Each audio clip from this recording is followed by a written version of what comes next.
Hello, everyone, and welcome to our World War II Master's Program webcast. Thank you for joining us today.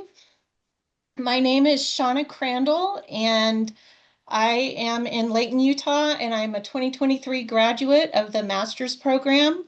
And with me are two of my favorite alumni, Laura and Richard. Yes. Laura? Yeah. My name is Laura Bailey. I live in Gibsonville, North Carolina, and I graduated from the program in 2021. Hello, everyone. My name is Richard Murphy from Pittsburgh, Pennsylvania. I graduated in 2022, and last summer I completed the Holocaust and Genocide Studies certificate.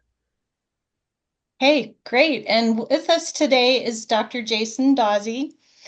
We are thrilled that he has agreed to visit with us this afternoon, and he is an assistant teaching professor in the School of Historical, Philosophical, and Religious Studies. And he came to ASU after 6 years at the National World War II Museum in New Orleans. So, Dr. Dawsey, we'll just jump right in. Every Sure. time I've had a conversation with a fellow alumni or a professor, they all have an origin point of where their interest in World War II began. Would you share with us where your interest in World War II began? Yeah, happy to. And so let me say thanks to Shauna, Laura, and Richard for this opportunity to do this. Who doesn't like to talk about themselves? But it's even better when you're having a chance to talk a little bit about your own story with people who were part of the program, were alum of the program, and so know something about it firsthand. So yeah, that's a very interesting question, about how did it begin? Where did this start? And I think in my case, it started with my father, um, D.E. Dawsey Jr., known as Red to his friends, Red Dawsey. So my family was a working class family from South Mississippi. My dad was in the Marine Corps. This is prior to Vietnam, and he had a real interest in military history.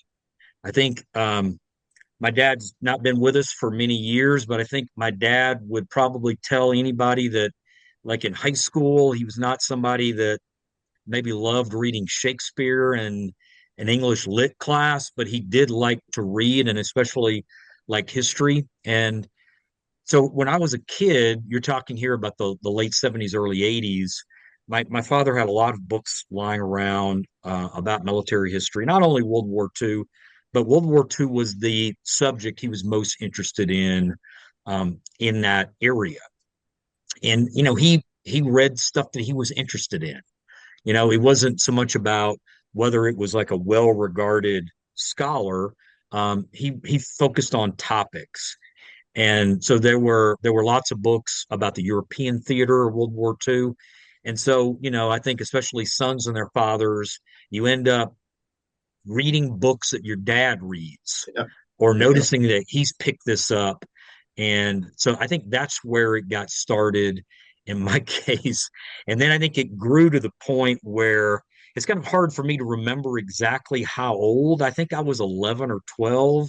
So yes, you can just see like history nerd like written all over, this. But my parents, so my mom was involved in this too. I just want to, you always want to name people. My mom was Darlene Dawsey. She did not necessarily love reading about military history. She kind of left that to my dad, but she did realize, like my dad did, that I had developed an interest in this, so they bought me this encyclopedia of World War II set. So, and those things for anybody who hasn't seen them, they're 50 years old probably, and maybe even older. I didn't even check the date of publication, but it's like a set, like 20 volumes or so. There were like slender volumes, heavily illustrated, but they were designed for a general reader, and they were an encyclopedia. So if you're wanting like really detailed descriptions, that was not the place to go, but it was a place to start. And I think in my case, those things, kind of reading things my dad read or him talking about things he read, and then this encyclopedia set, that's where it started for me. That's awesome. I love that. Thank you so much. Yes. Sure. Yeah, it gives me a chance to reminisce a little bit. Oh, It's nice. That's been one of the veins for me in my research is the the familial attachment to it and how it formed our family. So that's very interesting. Thank you. Your background really wasn't in World War II. So can you talk about your early interest in Germany and Marxism and explain how it has shaped your work? Yeah, this is a great question because when I was an undergraduate, I studied at the University of Southern Mississippi in Hattiesburg. And, it was not the biggest kind of name department, like in the American system, there's often a kind of quasi obsession with name recognition of places. But the department was very strong in Southern history. But it had some outstanding Europeanists who came on board right a year or so before I graduated. So when I was an undergraduate taking history classes, I started out more interested in American history. Um, and in fact, it was kind of post World War II more. But then in the last year, my senior year, I took a class on interwar Europe, focused on, in fact, it actually went back a little further. It was probably more like 1914 to 45, but we focused a lot on the 20 years, in between, and of course in Russian Soviet history. And those classes had a big impact on me. I especially want to know Carl Bain, who was an undergraduate professor of mine who went to the University of Chicago. We'll talk about Chicago, I'm sure, in a little bit. So I had been interested in German history, um, a lot of it going back to World War II. I'm sure things with my dad. I think my interest in it were probably no different than anybody else's. Like you're just trying to come to terms with the fact that how does a figure like Adolf Hitler come to dominate a country as the way that he did Germany, um, lead the country into war. I probably, when I was younger, I was certainly aware of the Holocaust and a lot of the things about mass atrocity, but that developed more later. I was more interested in the war itself. So that was a kind of one place. Like I was always, interested in it. And then these courses that last year, I mentioned this interwar Europe class. We spent a lot of time talking about the Weimar Republic, about the fact Germany did have a kind of democratic system in place after World War One, and it failed. It was a colossal failure. It was a failure that had a world historical impact. So that got me kind of thinking about these things again. And then we come to the thing about Marxism, which is probably the most contentious and controversial part of it. So in my case, I'll just, I think in the spirit of openness, just say that I think when I was an undergraduate, for most of my time, I kind of saw myself politically as just more liberal. And I grew up in an area, like I grew up in South Mississippi, so born in 72. So I was born just a few years after the civil rights era, the kind of classic civil rights era had wrapped up. But in many ways, that past was not that distant. I went to an all-white private academy through the eighth grade. And these academies had sprung up because Mississippi had refused to comply with the Brown v. Board of Education decision. That was 54. And it was until the late 60s that the Supreme Court finally told the state, you will comply with this decision to integrate. And so these all white academies emerged in the end of the 60s, early 70s. And I should also just say, I will never forget, I was probably 8 or 9 seeing a Klan rally in my hometown by the courthouse. Now, by this point, federal law prohibited Klan members from wearing hoods, concealing their identity. But they were out there in the white sheets and the like, and so in that brazen, I remember being in broad daylight, and like just driving through town and like asking my parents what's going on there, and we just like kept going, but them telling that's a Ku Klux Klan rally. So that past was not that far removed, even though it was years later before I think I understood a lot of it. So I think politically, I identified more as a liberal as an undergraduate. And then I think when I was a kind of toward the end of my undergraduate years, I began politically to move leftward and became more interested in Marxism. And one of the things I guess I thought and still think, 30 years later, is that one of the things I felt like I did, I had obviously professors who encouraged me to read this or that. But one of the things I guess I thought about a lot is that I didn't believe either the American Cold Warriors or the Soviet apologists who would say that the Soviet Union or Mao's China was a logical culmination of Marx's ideas. Like, just begin to read him on his own. Like, this is a very critical body of thought. There was issues in here about freedom, freedom of criticism, freedom of thought, about imagining like a world where people had a lot more disposable time, i.e., free time that was theirs, and obviously, this was a figure very much aligned with workers' movements.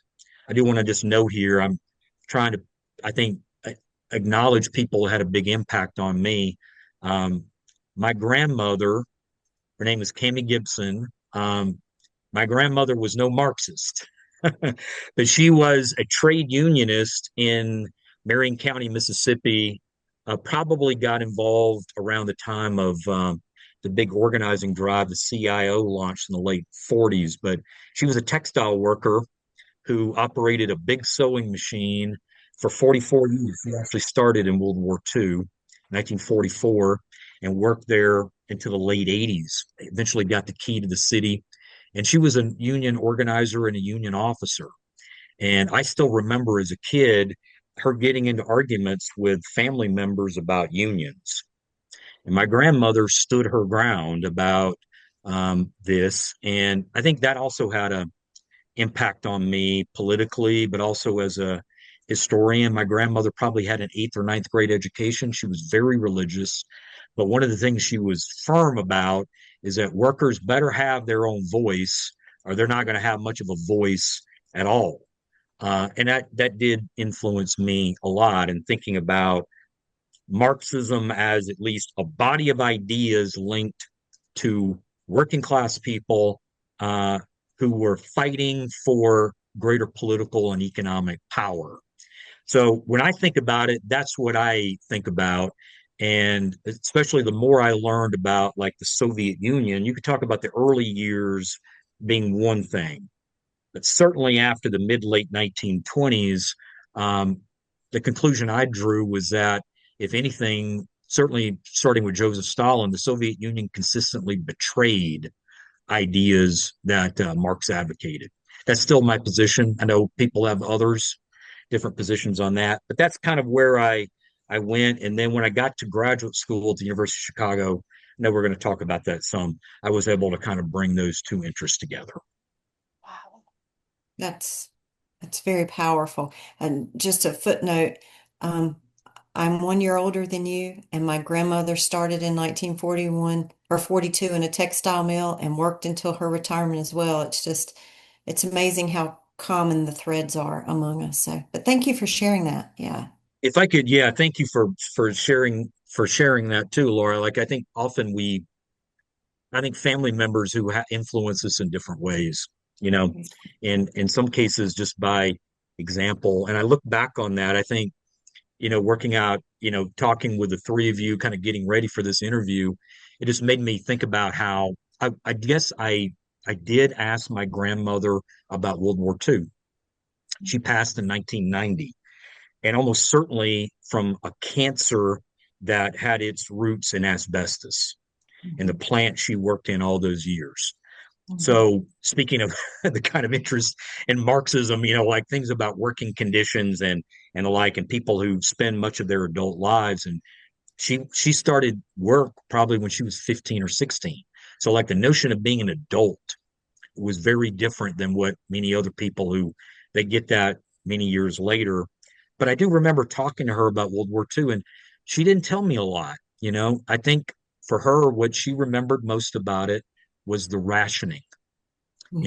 and the fact, a sense about people having to sacrifice for the war effort. It was important that people, each one had a kind of role to play. And I do remember her talking about that, but she did for all these years working this gigantic sewing machine. It was contracts that they had with the U.S. Air Force and NASA was a lot of their work. It's a tough generation, and my grandmother as well was an incredible role model. So, yeah, thank you for bringing those memories to my mind as well. Yeah. But and that's fascinating. And once again, Doc, you've done it. I've made a note to look more into Marxism, another one of the many paths that I have to go down because you were interested and spoke about it eloquently. So now we're going to talk about University of Chicago a bit. Okay. And so the basic question here is what inspired you to pursue your doctorate. But then after that, tell us about some of the people that you worked with and some of the scholars that apparently supported you and maybe mentored you. To remind you, Miriam Hansen, Michael Geyer, Moishe Postone, pardon me if I mispronounced that, and Peter Novick. How did they shape your academic arc in your doctorate and your approach to what you've done since then, please? Yeah, Richard, you're giving me the opportunity to talk about some people who are pretty important to me. I noted that a professor at Southern Miss, Carl Bain, was a Chicago grad, a recent Chicago grad, or did the Russian Soviet history class. And I talked to him, especially my last year there, about Chicago. When he just said, like, look, from universities like Chicago, there's a lot of fixation on where you did your undergraduate and the like. So give it your best shot and let the chips kind of fall. And there was a program there that I ended up entering called the Master of Arts program in the social sciences.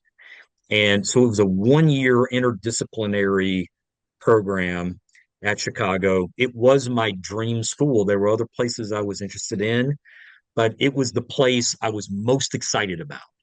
Okay. And so I feel very fortunate that I got a chance to go to the place I really wanted to go. And not that I couldn't have gotten a great education at other places, but it worked out. So just one thing to say about Chicago, like, it it had and still has this kind of reputation for like super intensity.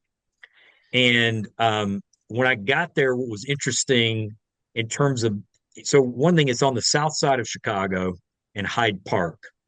And people often have kind of assumptions about the South Side versus other areas of the city. But it's a Mm-hmm. lovely neighborhood. The Museum of Science and Industry is there. It's just a lovely neighborhood. Now there were 8 neighborhoods that kind of bordered it that had hard times. Mm-hmm. So you're kind of a green Southern kid, and my hometown was like 7,000 people. So and like Hattiesburg is like 50,000 people. New Right. Orleans was in my orbit. We're going to come back and talk about New Orleans later, my love for the city of New Orleans. New Orleans is maybe 400, 500,000. But you get to Chicago, and then now you're talking like 3 million people. Mm-hmm. And so I was like the proverbial, like the movie with the kid who shows up and he's like just happy to be here. That was me in many ways. And like it was incredibly exciting. Being in the city was amazing. Um, so just to say one thing, like I got to see Michael Jordan play with the Chicago Bulls, kind of Nice. late in that. Like, Oh, so like wow. Nice. things that were like happening like in the city at the time. It was unbelievable, like the cultural activities there, the architecture of the city. There's so much Mm-hmm. history there. So Mm-hmm. you're kind of thrown into it. And then you're at a place like the U of C where, students would proudly wear t-shirts that said the University of Chicago where fun comes to die. So that would be kind of like that, like they were not the party school. Right. They were like for the geeks and the nerds and the like. And so they would showcase like how many Nobel Prize winners they Mm-hmm. had. And there was this kind of, I didn't really get it, like this is way like above my level, but there was this kind of rivalry with like Harvard and Yale and Princeton, like the Ivy League schools, which were much older. This was Rockefeller money that founded the U of C, 1890s. But anyway, like a feeling there in terms of the campus that they could go toe to toe with anybody in terms of the scholars they had.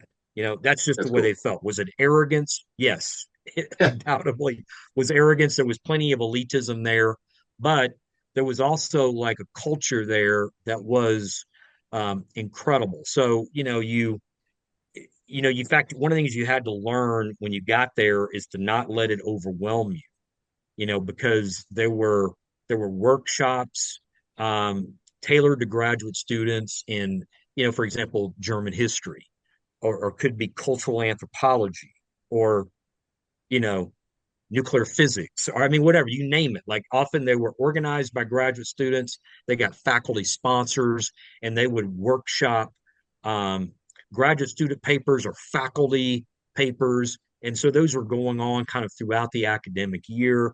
There were conferences, all the time. And then you had on top of that, it was a quarter system. I came out of a semester system. Mhm. So you're talking about 10, 11 weeks. Right. So you had to adjust very quickly in terms of figuring out how this worked, and what was expected of you. And then let me just add, as a Southern kid, boy, the winter, um, But it was everything I had heard and even more. Without belaboring this, I'll just mention the first winter I was there. We were getting near we were at finals time, and this case really meant mainly turning final papers. And so that's moving along. And I went to a Greek town with a buddy of mine, somebody in fact I'm still good friends with, couple of decades later. And then we came back from Greek town, and it started to snow. This was like early December, and it was the first real snow of the year. And then the next day, I will never forget this. The next day, the bottom just fell out temperature wise. And I remember coming out, I stayed at the International House the first year I was at Chicago, then later lived in like student housing. So it's essentially, the International House is like dorm rooms, but you have people from all over the world like staying there. But anyway, it's on the Midway. People, who know the Chicago Bears, the monsters of the Midway, right? And so there's a connection that goes back to the old Columbian exposition of the 1890s, and where the Museum of Science and Industry is. It's an amazing area.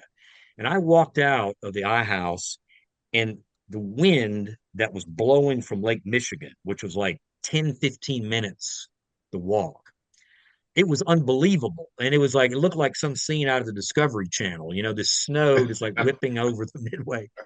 And so I'm walking to like the Regenstein Library there, and like it's like, oh my God, what did I sign up for?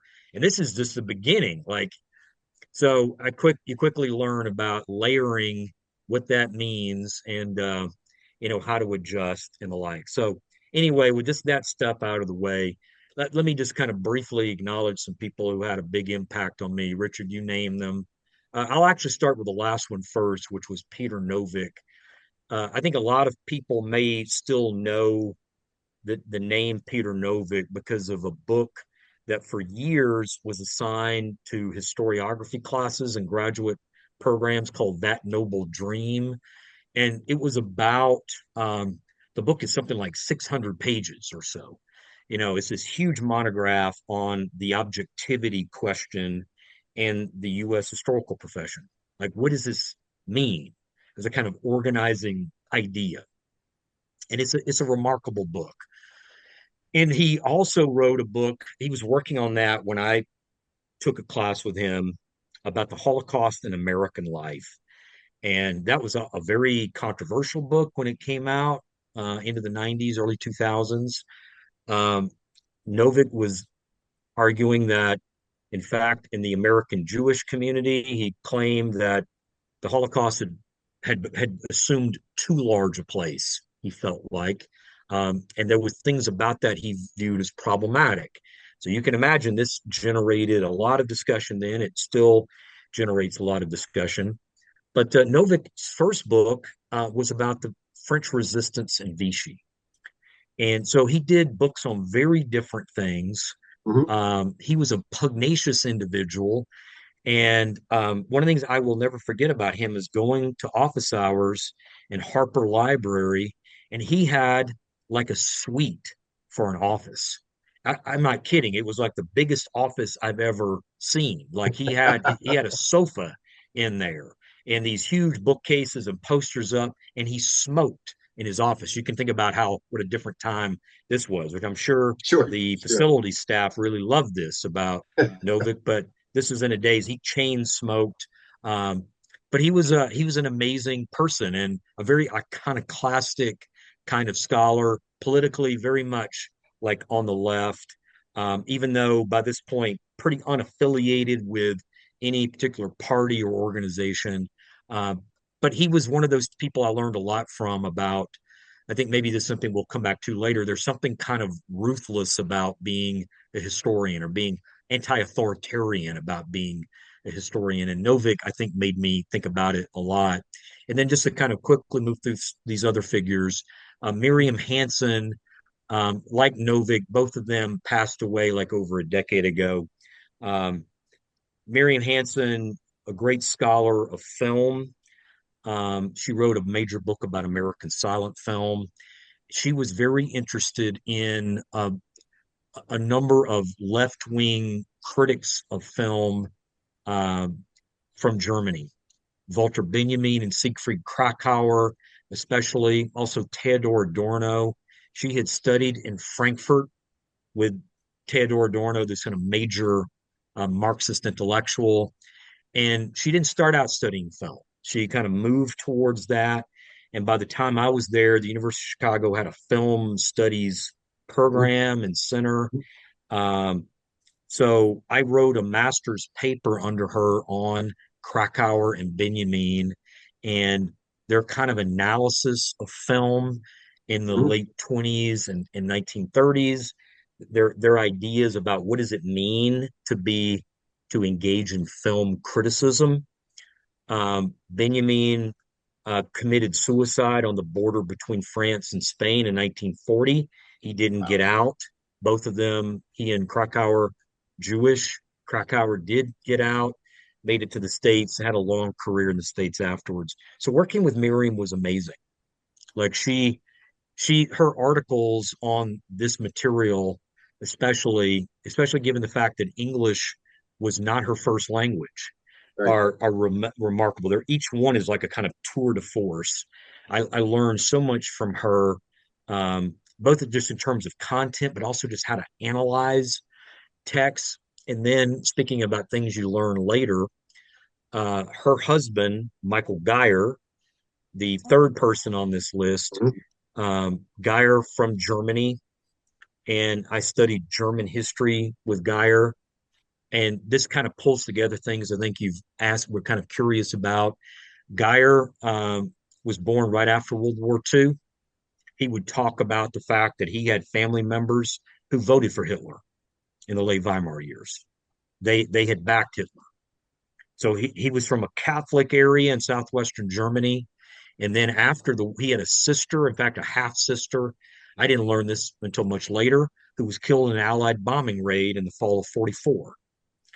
And then, speaking of the presence of World War II, um, learned from Geyer later that, where he grew up at, there was like an entire French regiment stationed there behind his high school, like a Wow. kind of living reminder of the war. And so he had met and married Miriam, and Miriam, again, things I learned later, Miriam's mother from a German speaking Jewish family. I know this gets complicated, but a German speaking Jewish family from Right. present day Czech Republic. Hmm. And Miriam's mother had been on a kinder transport that made it to England prior to World War II Wow. and considered herself incredibly fortunate, right? Sure. Like we're talking like that 39, 38, 39 window.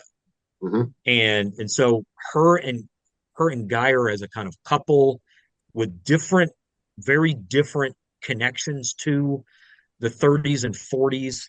And so anyway, I already mentioned about Miriam's impact, especially from Geyer. One of the things I learned from him because he became one of the world's leading authorities on the German military. Like Mhm. he was a figure. If we had Professor Rob Citino here and you ask him, name me your top five influences, Michael Geyer is easily in there, maybe top three, Wow. right? So like he had a big impact on people like Professor Citino, others like Jeff Rutherford and Edward Westerman, anyway, on a lot of people who studied this history. And Geyer was very much about, you think about, he's born in the immediate post World War II period. He grows up and sees coalesce a kind of myth of the clean Wehrmacht, the idea that the German military was largely untainted by Right. Nazi crimes. It kept its Right. honor. It wasn't really political. It wasn't really Nazified. If anything, it resisted Hitler.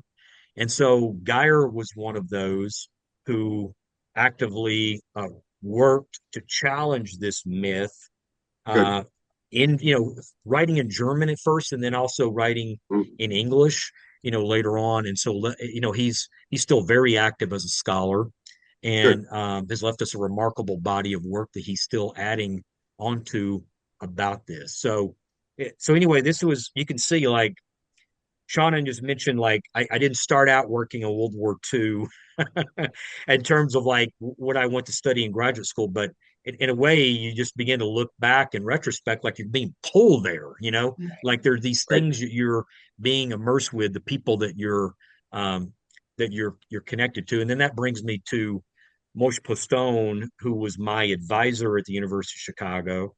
And you can now see this kind of come together.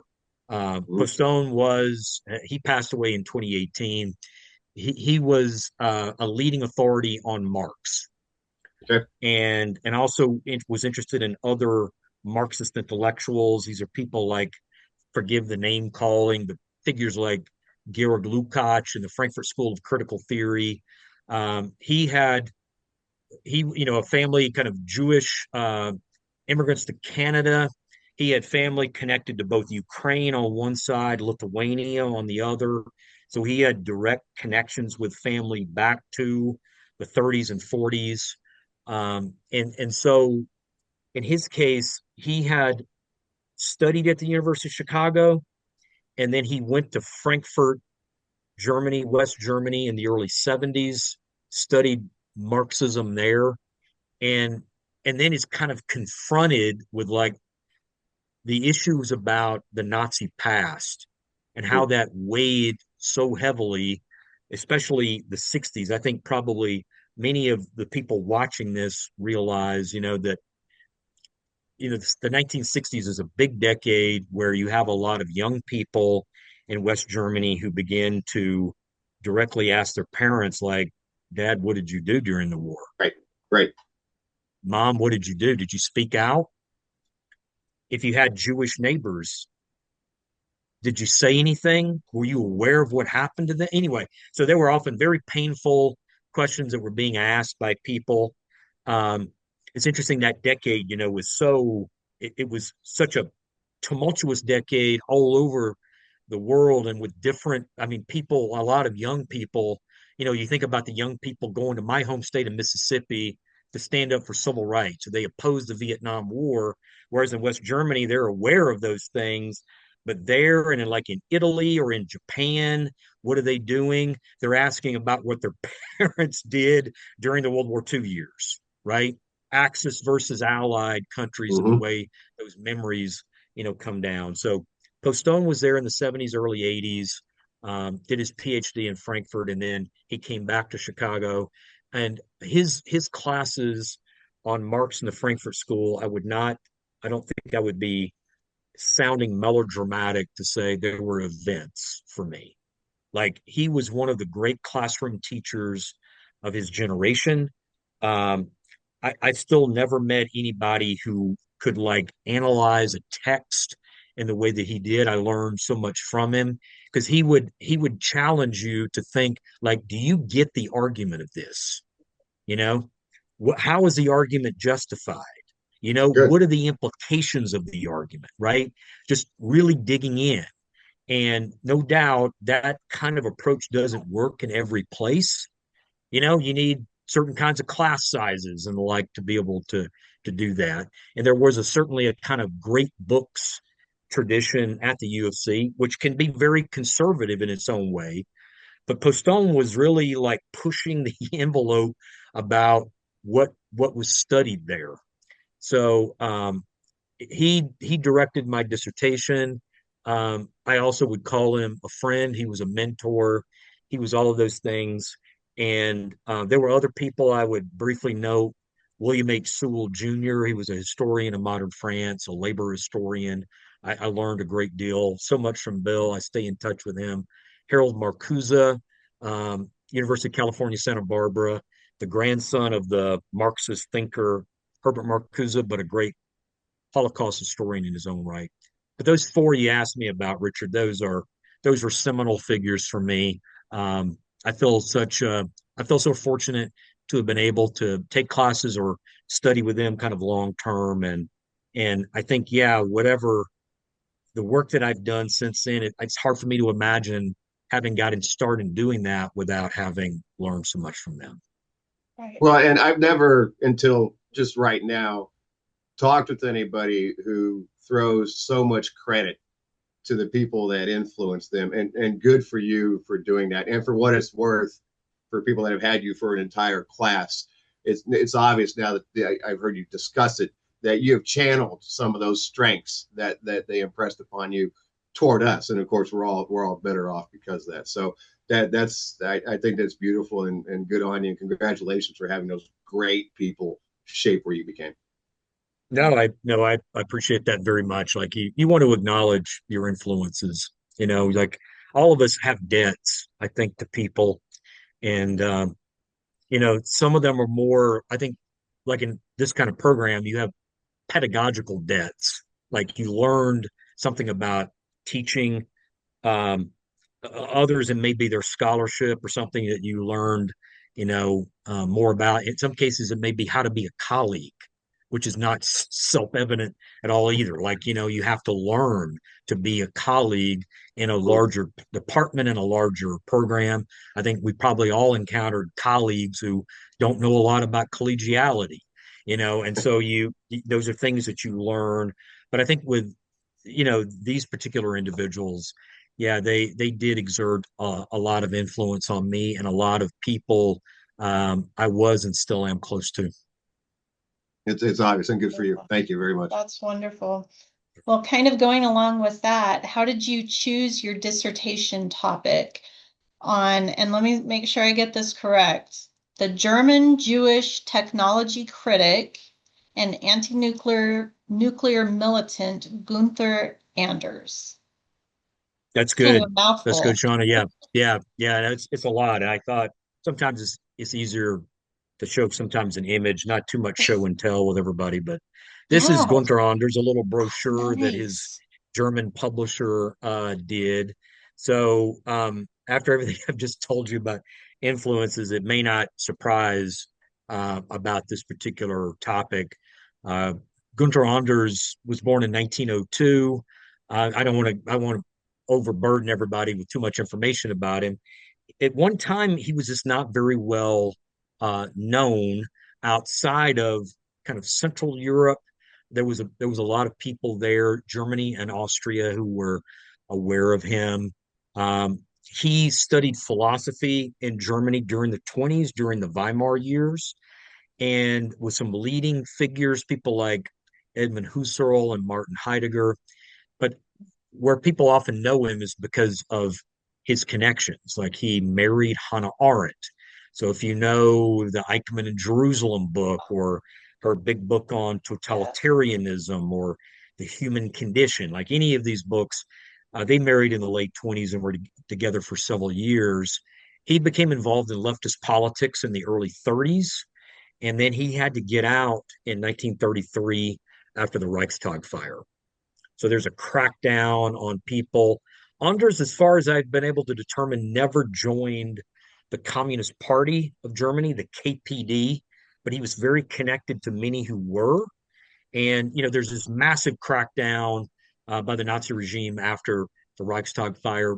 He immigrates to Paris.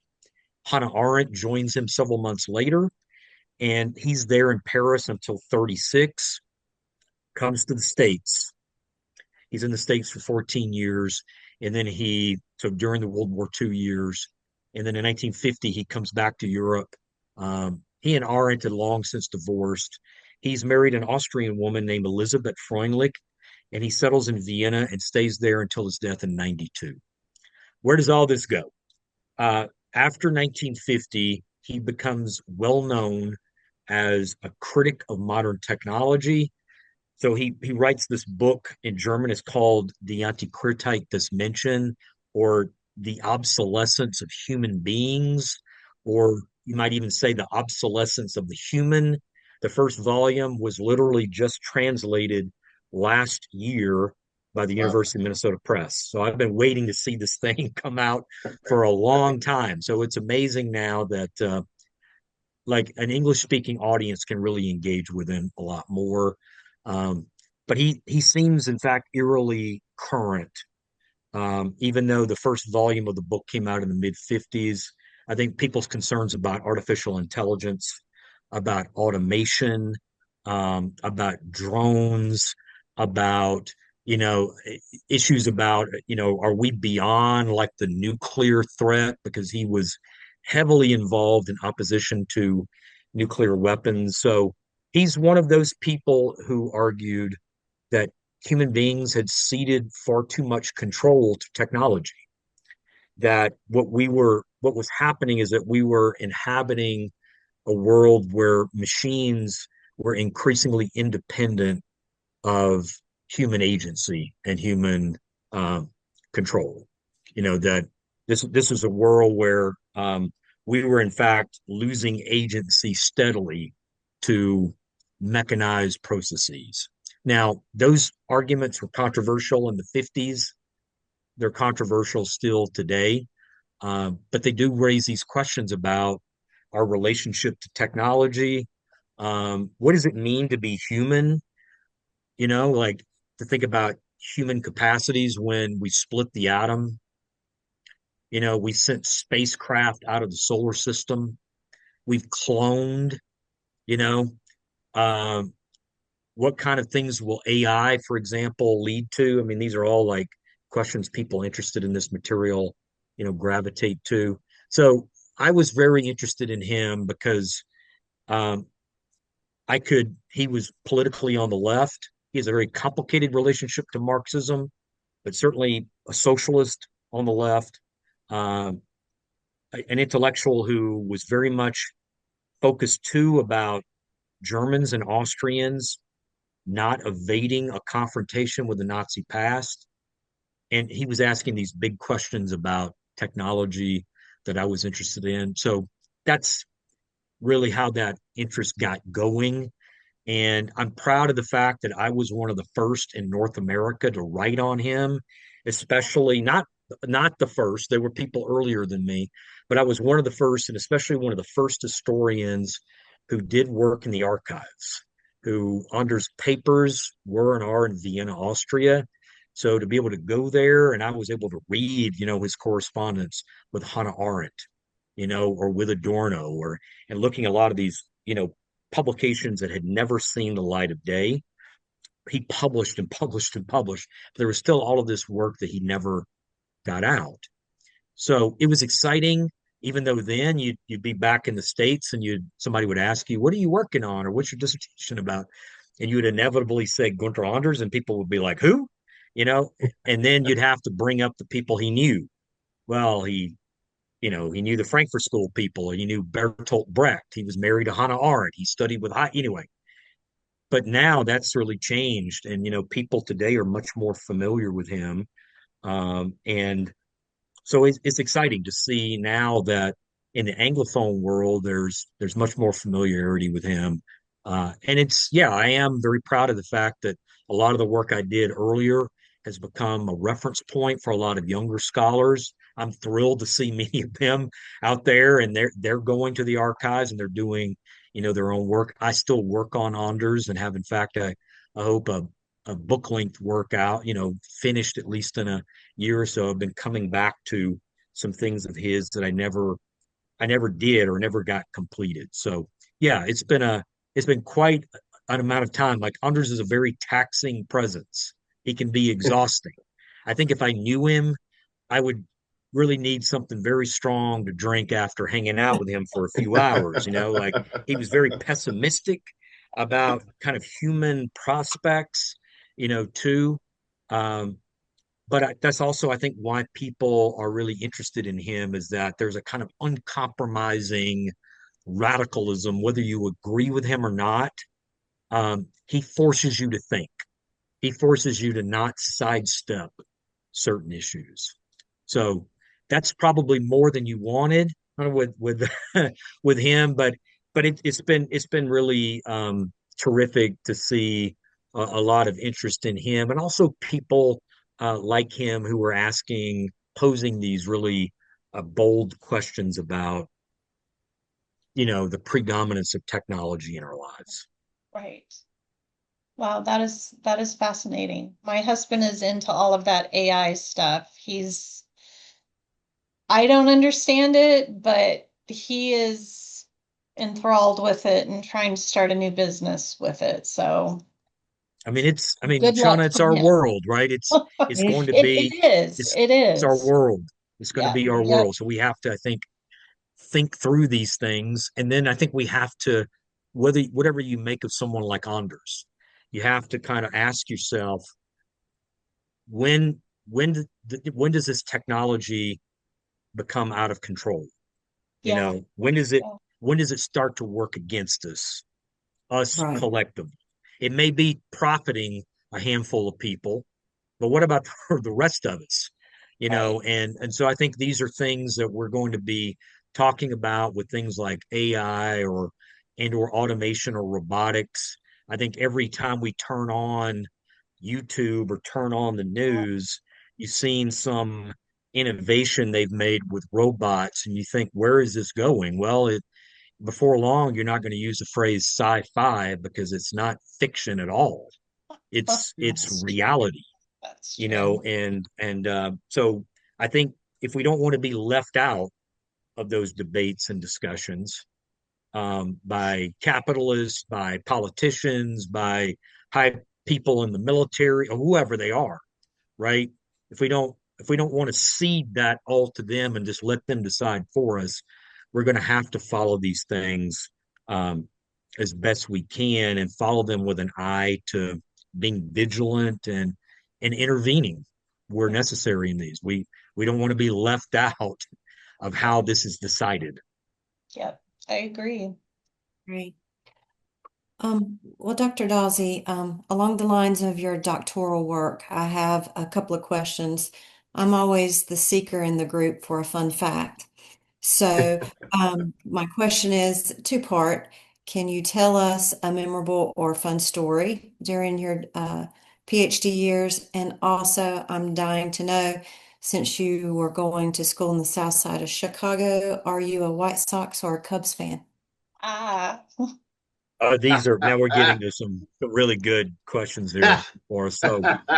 Um, so yeah, let me start out with the first one.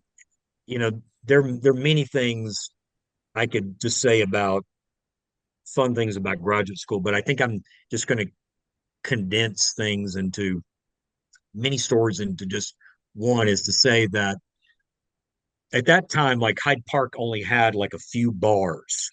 The university controlled so many of the leases in the neighborhood. They were very adamant about this is not a party neighborhood.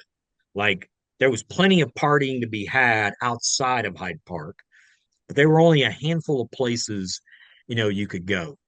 But I will mention the fact that especially for my cohort, you would have typically you'd have like these graduate courses they would meet in the afternoons. They would meet, you have a night class, and you would either go afterwards to Jimmy's Woodlawn Tap, which was one of the classic neighborhood bars. It kind of went back to like the late 40s. Classic kind of neighborhood bar, nothing fancy about it. If you're looking for the finest beers on tap, like you're looking for Microbrew Central, Jimmy's is not your place. You know, it was a much more streamlined kind of thing, but it was just a very fun neighborhood place. People from the neighborhood hung out there. Um, People from the university hung out there. They had jazz like every Sunday night. And the band, the jazz band, these were guys that often had a long connection to the university and the neighborhood. And then there was a university pub that was there. And I mentioned Postone's classes. Those were so intense. They were amazing, but they were so intense. And I can remember many times us filing out, and we had read some text by Marx or Adorno or Lukács, and we would just immediately head over to the university pub, get a bag of popcorn or wings. They had amazing wings at the pub, and they had a great beer selection. And we would try to figure out like what we had just talked about, in class. So that in itself was really something I'll always cherish, because I tell students in our program that it's often the case that you remember more from the conversations with your colleagues than you do um, what professors told you. It's often like somebody raised a question in class and you had never thought about it. You were often reading these texts together, you're studying this material together. So yeah, I had a great group of friends. So many of them I still stay in touch with. And inevitably when we reminisce, Jimmy's Woodlawn Tap or the University Pub come up in the reminiscing. And then to answer your second question, White Sox all the way. Um, and I was not, because of being an outsider, I was Mhm. not like, we had people who we got to know who were Chicagoans, or, the Chicagoland area. And that was serious. Like, were you a White Sox fan or were you a Cubs fan? And like, especially when they played, that was a real deal. But I saw the Cubs play a number of times. Wrigley was great to go see a game, but absolutely a White Sox fan. And in 2005, of course, they won the World Series, and that was an amazing thing. That was kind of toward the end of, yeah, I mean, it was kind of the later in the time that I was in Chicago, but yeah, that was an amazing thing to see, happen, and great for the area. I remember Joe Buck, talking about like he was calling out South Side neighborhoods, and they were acknowledged as places where White Sox fans were from. So it meant a lot, for people there to see the team win. But yeah, in terms of people who took that rivalry more seriously, Laura, yeah, there were people who, wow, like don't joke around about the Cubs, don't joke around about the Right. White Sox. They meant it, and yeah, they lived for those games where they were head to head, and who could like, who had bragging rights until the following season. I do wanted to say though, since you asked about sports, um, the Bears had some good years in there when I was there too. Um, but I was seeing like at the very kind of tail end of the Bulls. I will just say this, probably have some friends like, what? I was not like a big Chicago Bulls fan at all. Um, but it was amazing to see Michael Jordan and Scottie Pippen and Dennis Yes. Rodman, Yes. play. And Oh, that city yes. was just electric, like Of course. with, Yes. Bulls fever. And they were so good at that time. Oh, Um, yeah, the city still is kind of living off of that energy, some good years, but also a lot of lean years in terms of basketball. But yeah, it was amazing. And of course, I had a few friends. I don't want to forget them. I was not a big hockey fan, but they loved the Blackhawks, and went to see games all the time. And in fact, one friend from the MAPS program, he would come down to Hyde Park and often go to the pub. And what did he want to watch? He wanted the Blackhawks game better be on. So yeah, lots of good memories were you there from in that. '97? Was that when Michael Jordan played Sick as a Dog? Was that the '97 season? Yeah, no, I watched that on TV, Shauna. So Yeah, no, I I did was not in too. I did Chicago. too. I Yeah, think they were playing against the Jazz that year, weren't they? Wasn't that the yes, playoff? And even though I live in yes. Utah, I was Bulls all the way. I just, oh man, that was, wow, what a series. I think that was Yeah. game five when he had the flu, Yeah, and he was sick I'd as a been, dog and running yeah, up and down the court. And, oh my goodness. I So not to good. belabor this because we'll get sidetracked, but it always used to be a running joke with those of us who'd watch the Bulls, whether you liked them or not, that the kiss of death was going to be if Michael Jordan wasn't feeling well before the game. Because, he was about to drop 40 or 50 on the other team just to show them that he could do it. And Right. that was one of those games. He had Yeah. um, this monster game in a deciding game, and he had the flu. So good. Very memorable. Probably, Okay, sports definitely. fans, can we move on, please? Yes, go for it. My fault. So, how did you end up, sir, at the World War II Museum, please? Yeah, this is kind of a big. It was a huge kind of moment for me. So I finished the PhD in 2013. Um, I'd done a master's at Chicago kind of years earlier, and then came back into the PhD. And like a lot of people, I worked some visiting positions. I had a position, I worked as a kind of visiting positions at University of Southern Mississippi, where I did my undergraduate. And it was great being back there, but there was no long-term, path. I did 2 years at the University of Tennessee, Knoxville, and that was great. A big department. German history was, they were incredibly strong there, but it was a 2 year position. So there was no real path, beyond that. And so you're kind of thinking about, like, I'm not getting any younger here. Like, and I know a lot of other people in that boat, and they did not have the good fortune I did. And so my wife, Amber, who's a museum person, a public historian, we had been talking about applying for positions in public history, to being open to that and looking at that. I didn't have any training at that. Like, the University of Chicago was very much, speaking of the elitism, when I had gone through the program, there was a real sense that you go through this program, you're going to get a job. You're going to get a good job. You're going to get a Mm-hmm. good tenure track job. And after the 2007, 2008 crisis, we all of us realized, okay, things weren't necessarily great with the job market before. They're much worse now. Right. And so anyway, by this point, I had been out, had finished 4 years, and there was a postdoc at the National World War II Museum for someone who would do work for the Defense POW MIA Accounting Agency. I had kind of Wow. heard of it. Yeah, I'd kind of heard of it, but I Yeah. frankly I didn't know much about it Yeah. really, at all. So I did know Günther Bischoff at the University of New Orleans. Um, he's from Austria, who worked on Austria. He knew about Gunther Anders, had really supported my work on Anders. We worked on an edited volume about Anders together.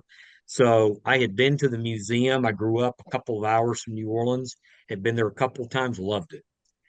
And I love the city of New Orleans. This is where I can just say something about the fact the city of New Orleans was and always will have a special place in my heart. So I spent a ton of time there. Um, so my wife loved the place. We got married there. We got engaged there. I mean, we had this long connection to the city. And even though she's from Detroit, she came to love New Orleans too. And so we saw this open up. We thought, okay, let's look into this. So I talked to Gunter Bischoff and I talked to some others, and they were excited about it. Said this is going to be very competitive. Put your name in the hat. And so I was very fortunate. I applied for the job. Rob Citino was on the hiring committee. So I had met him before and Mm-hmm. certainly knew of his work. Sure. And so I got the position. Now, it was a postdoc, so it was not a permanent job. And then, you're there. And speaking of like a jolt to the system, like, we moved to New Orleans, knew New Orleans very well, but I had never worked in a museum before, ever. I had never done an internship at a museum before. My wife knew this world much better. So you get there, and I'd been to the museum, and then you're realizing the museum had 700,000 people come in a calendar year. Right. It's one of the top attractions in the country. Yep. Obviously, in New Orleans, it is. And Yes. then you begin to realize like how meaningful a place it was to people, right? You're there. Like people are coming there, they're bringing their grandfather who was a veteran, they're bringing an uncle who was a veteran, etc. Right? And in some cases, the family you're bringing may not be veterans. Some cases, they were home front workers. Mm-hmm. Mm-hmm. I just mentioned that my colleague, in the program, Professor Hannah Daly, who's still at the museum, she just mentioned they had 30 women who were Rosie the Riveters, at the museum last week. I read about So that. like this, the living connection there. And then as they begin to expand, they started having more Holocaust survivors. They had people who were in resistance activity. So like four different groups, there. So anyway, to get to, I think what you're asking me about, and it was just astonishing, really. Like the work I was doing for DPAA, I did two things for them. So I started out, some of it was kind of compiling source materials for Right. them, like identifying collections in the Southeast, kind of the Gulf South, and anything else that might be relevant, putting together bibliographies. But the Mm-hmm. key thing I worked on was what happened to American prisoners in German captivity whose Mm-hmm. remains were never recovered Right. after the war. So that's what I worked on. And I was working with an analyst who was based in Washington, D.C., and he would assign me these cases. So I would look at these official military personnel files. I think everybody here, remembers those from the program or from a class like Indeed. lived experience, if not Yep. anything else. But these documents are just so rich. And, once you started looking through these, I mean, you realize how little you know in many ways about what it meant to serve in the war. So I was looking through these for any hint about where were these individuals at? Yep. What stalag were they at? How long were they there? Mm-hmm. What do we know about the stalag? When were they moved? So these are just like anything that you could point to. And if they were moved, and this was really critical, do we know anything about the route on which they moved? Obviously, this is usually late 44 and 45. The Germans, as the Allies from the East and the West, invading the country, they're moving people around. And this is Yep. where often, not all, but many of these individuals vanished. They perished somewhere. It could have been disease, malnutrition. It could have been maltreatment, whatever it was. Um, Many cases, they disappeared on these marches. So you're trying to find anything like needle in the haystack. I began to realize that's an understatement. Like often, Mm-hmm. because in many cases you're in the middle of nowhere, right? You're in some rural area, and you're trying to do anything you can. I will never forget working on some cases of Americans who were in Stalag 3C east of Berlin, and one of the big problems that the American Grave Registration Service entrusted with recovering remains, they go there right after the war. And one of the problems they encounter that I discovered in the files is that now this is Poland where it's Mm-hmm. at. It's been annexed.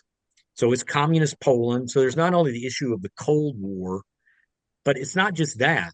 There's nobody living in that place when the Americans show up who had been there during the war because the Germans had Wow. either fled or they had been Right. expelled Right. at gunpoint in many Mm-hmm. cases. And so you're reading these accounts and they're talking about they mentioned they're asking people there and like the city council or whoever, like where was the camp at?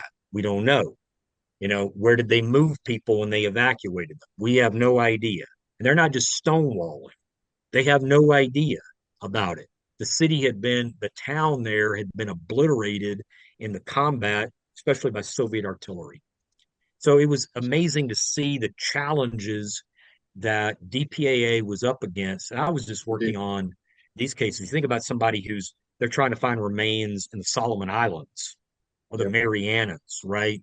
It's very different cases, New Guinea or the Philippines. So these were those are completely distinct.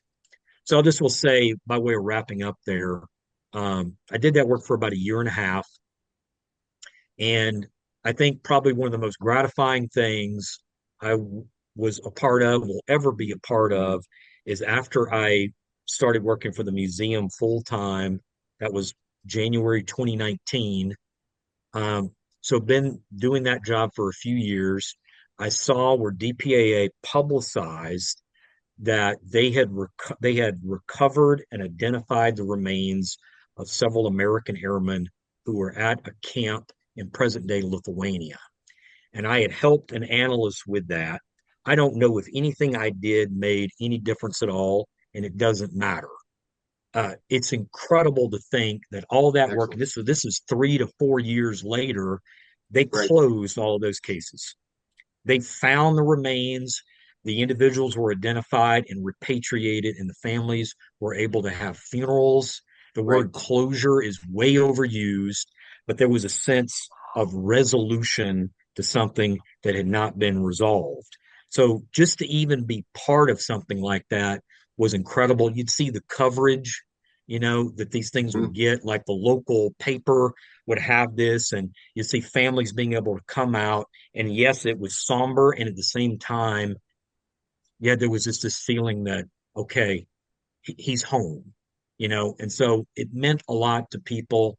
Um, and I think the work that DPAA does is, yeah, it's just, it's such critical work, I for agree. families. So yeah, it was amazing to be a part of that. That sounds That's absolutely amazing. wonderful, and yeah, and good on you Yeah. for that. I just one more point before we move on. Will you explain for Sure. those of us that don't know what it means when you took a postdoc appointment as opposed to a permanent job? What is that, probationary or interim? Please help us understand that. No, it's a great question. So DPAA, the program I was a part of, these started out as postdoctoral fellowships. And I Okay, had been fellows. out. I mean, I was not the term recent PhD Mm. varies depending on who you're talking to, right? So um, I had been out 4 years, and there were some in this program.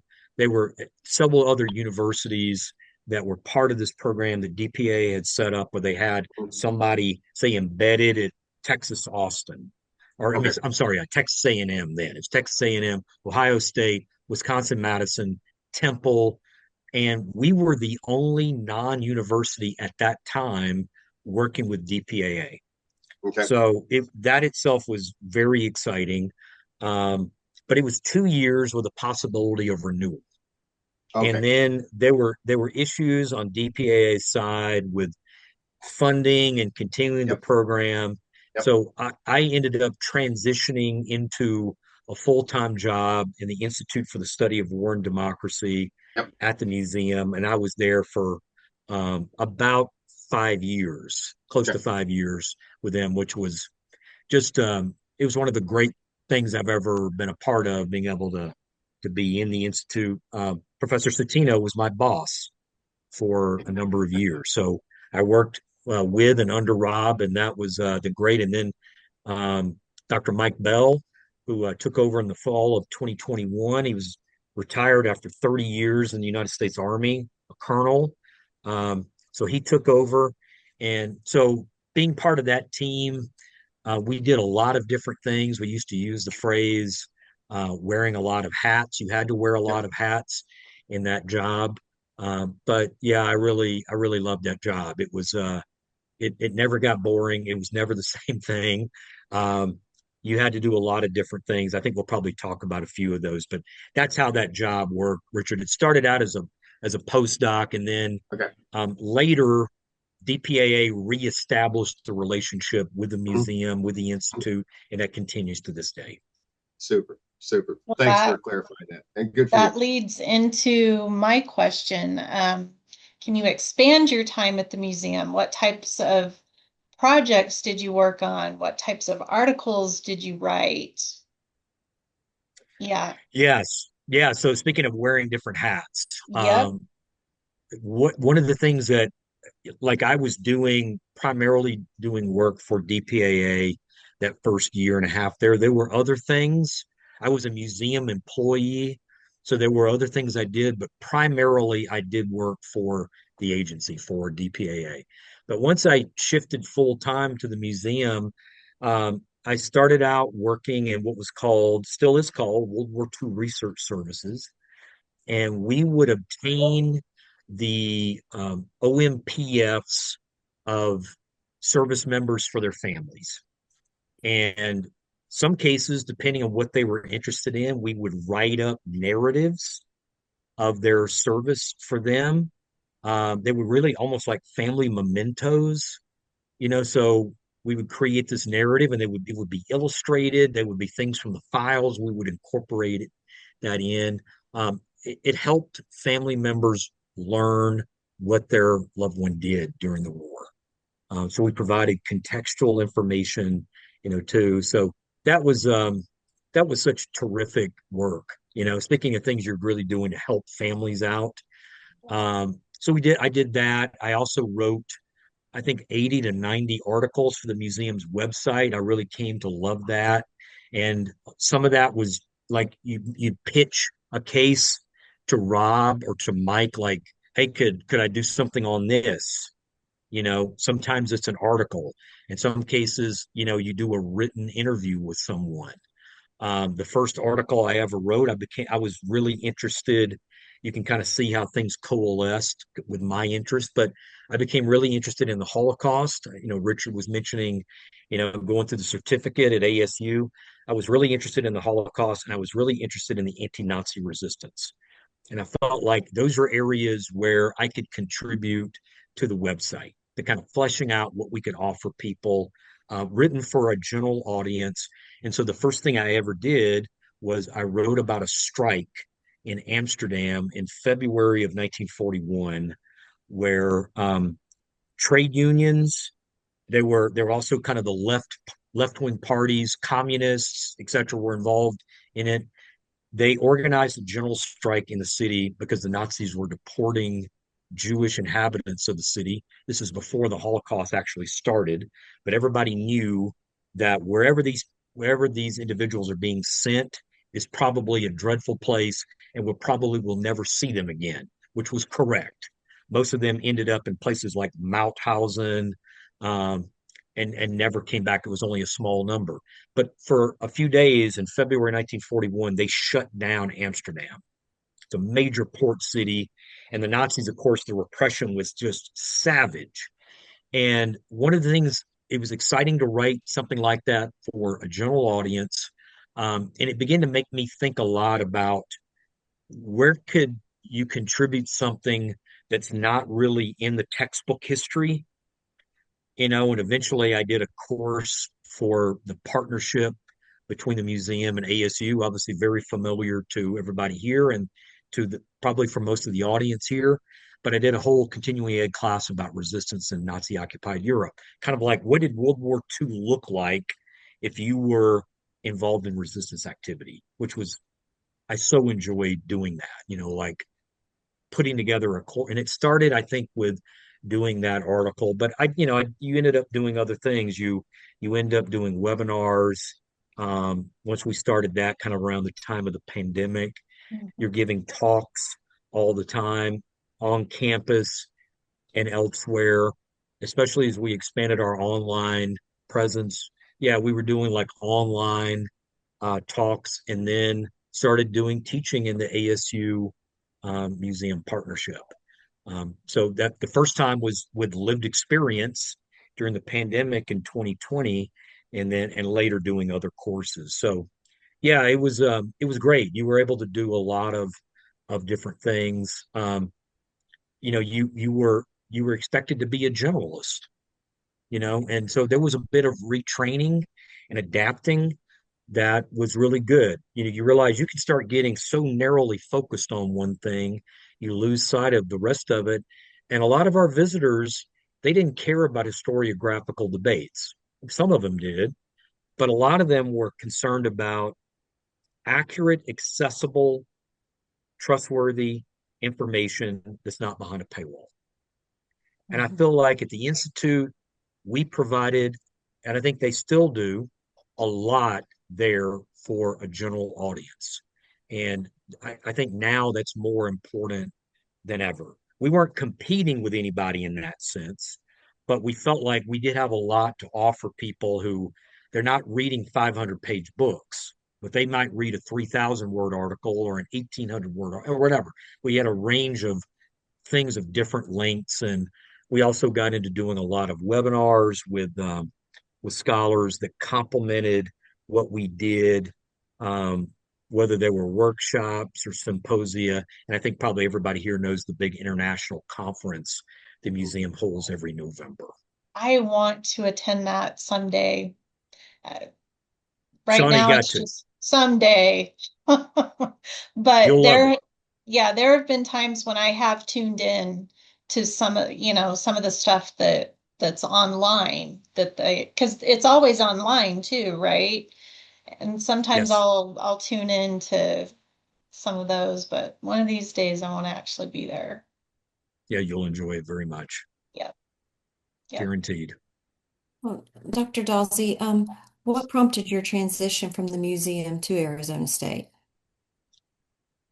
Great question. So I said I love being at the museum, but my wife Amber got offered a job as a curator at the Henry Ford Museum in Dearborn, right outside of Detroit. Yeah. And this was a kind of once in a lifetime job. She's a Detroiter. So it became clear like, okay, this is kind of where the future, is for us, for a long time. So she had worked at the museum with me for a while, and then she had worked at the Whitney Plantation. For those who kind of know the New Orleans area, it's an amazing space where it's not the kind of moonlighted magnolias view of the antebellum South. It tells the history of a plantation from the perspective of those who are doing the work, from the perspective of enslaved people there. So she had been there, and we just decided, we're going to do this. And so I continued to do part-time work for the museum for several months after the move, and I still have many, many close friends there. Was just there earlier this year. We'll be back there, later this year. It's a place that's very special to me, and we love New Orleans, even though I don't miss the summers too much, after being in Michigan, but still follow what the Saints are doing. But anyway, we felt like, yeah, this is time. And so I've been coming to the city because of Amber for, now like 15 years, and got to see, my in-laws never left the city of Detroit. They stayed here. And so to see the city's resurgence, Right. especially the last like 7, 8 years of it, has just been amazing. So it almost felt like a culmination for us, like seeing the city come back, making these trips back. So my wife took the job here. I did this part-time work, and then this position opened up um, after Professor Flaws, Jacob Flaws, who I knew very well, and a friend as well as a colleague at ASU. He moved on, and so this position opened up, and so it worked out. And so, wow, what a how fortunate I guess I feel to be able to been able to move into a position where I knew everybody. Like I knew Professor Mann, I knew Dr. O'Malley, I knew I mean, I knew everybody kind of in the program.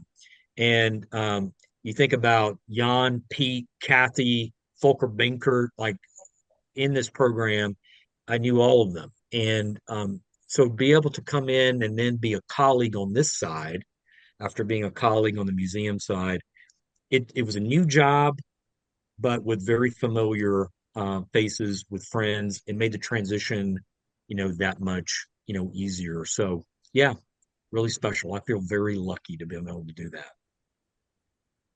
Thank you. And I think I can speak for us because I had you as my primary professor, I believe, was Dr. Tebow in the lived experience, but I did deal with you some in that 2020 session. So it was a pleasure to be your student. So thank you for being on both sides, if you will.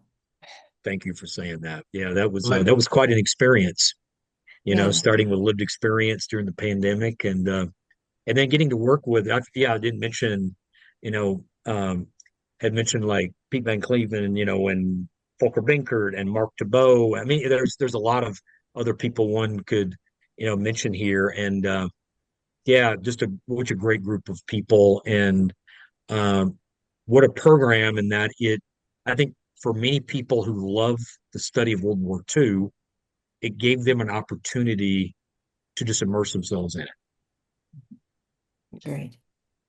so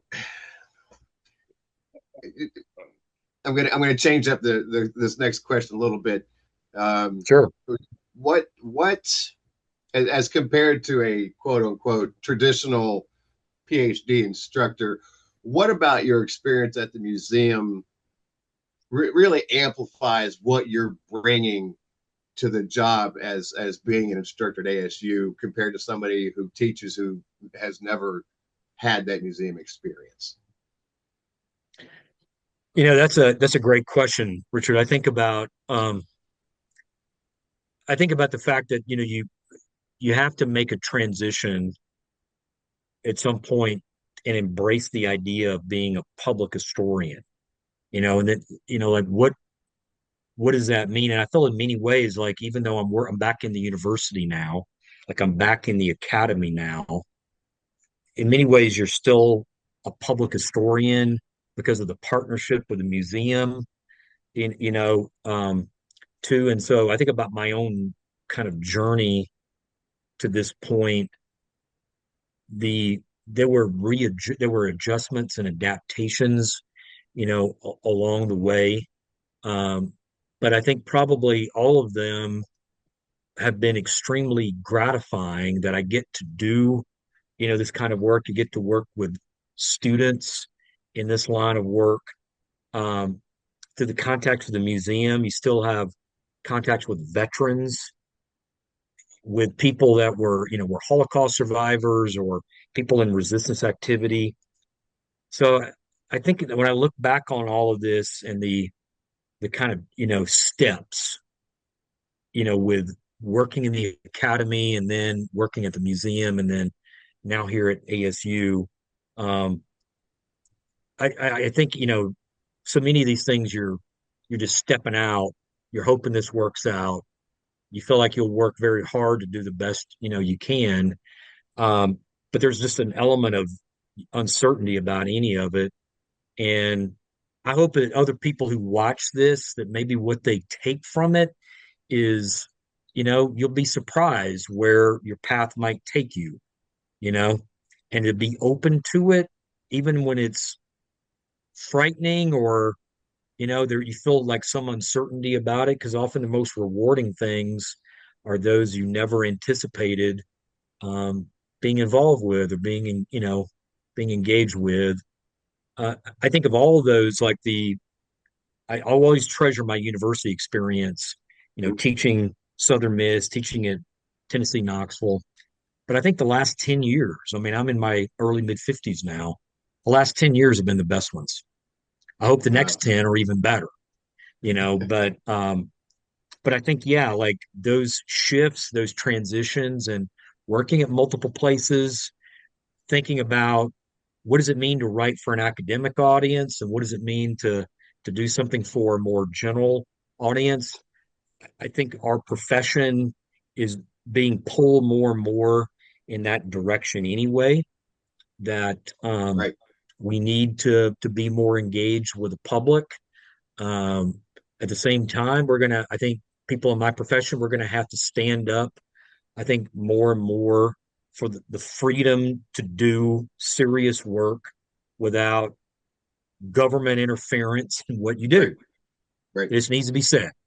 So you shouldn't try to pretend that's not the case. We're seeing like all kinds of government meddling and interference in what people are teaching and what they're writing and the like. And I think about especially like the obligation we have to remember what World War II veterans fought for and Yep. home front workers sacrificed for, Holocaust survivors, resistance fighters, those four groups.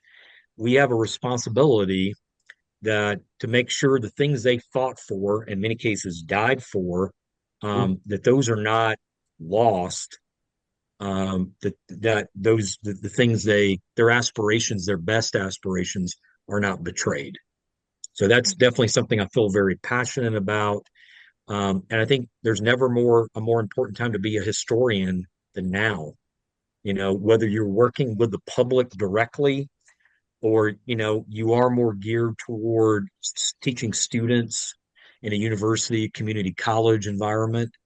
Um, yeah, is crucial right now. And it'd be good as you can be at what you do because you can't let somebody in government, you can't let capitalists, you can't let religious leaders or church leaders, etc., dictate Sure. what you do. You Sure. have to there's something anti-authoritarian, I think, about being a historian. You have to do the work, and the sources in your research has to be to guide what you produce for people. So yeah, I think about that a lot, and that I think that's something I've kind of learned from these people I've met like along the way. They stood up under a lot worse circumstances. However, I may feel about things I'm seeing here in the U.S. or like Right. internationally. It's hardly just confined to the U.S. These are international kind of concerns. But I The, think about the, what it the, looked like in the 1930s or 1940s, right. right? Right. Like that gives you some perspective. People, facing even worse circumstances. And yeah, it's kind of, I think, a reminder to us about why it matters. And it Yeah, does matter. for sure. Your points are incredibly valid, and for what it's worth, it gives me courage to continue to go down this path boldly, and not let the non-factual influences dictate what I do. So thanks for that. Also, for what it's worth, now that we know a little bit about your trajectory so far, I think you can probably remove any uncertainty about where you're going because it sounds like to us, I'm sure we'd agree that you're doing it pretty right. Congratulations. Yeah, thanks. Yeah, thanks very much. Yeah, I think you feel fortunate to be able to do something you love. Yeah. I met lots of people. I'm sure everybody here has too. You meet lots of people where you're in a job because you have to, and circumstances then add on where you need the money, you need the paycheck, the work, but it's not maybe what you really want to do. So what you really want to do becomes a hobby or it becomes a kind of pastime, and until you get a little older. And so yeah, I do think about the fact that I get to study stuff that I would want to study no matter what. Like I get to read things and talk about them with students. Um, because I'd want to do that whether I was getting paid for it, or not. And that's not something everybody gets to do.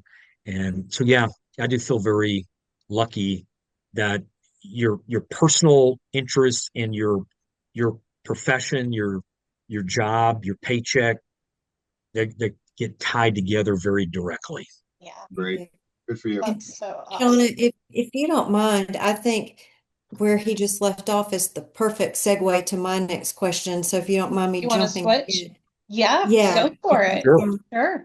Um, in our conversation today, Dr. Dawsey, you've mentioned several areas of World War II history that you have immersed yourself in.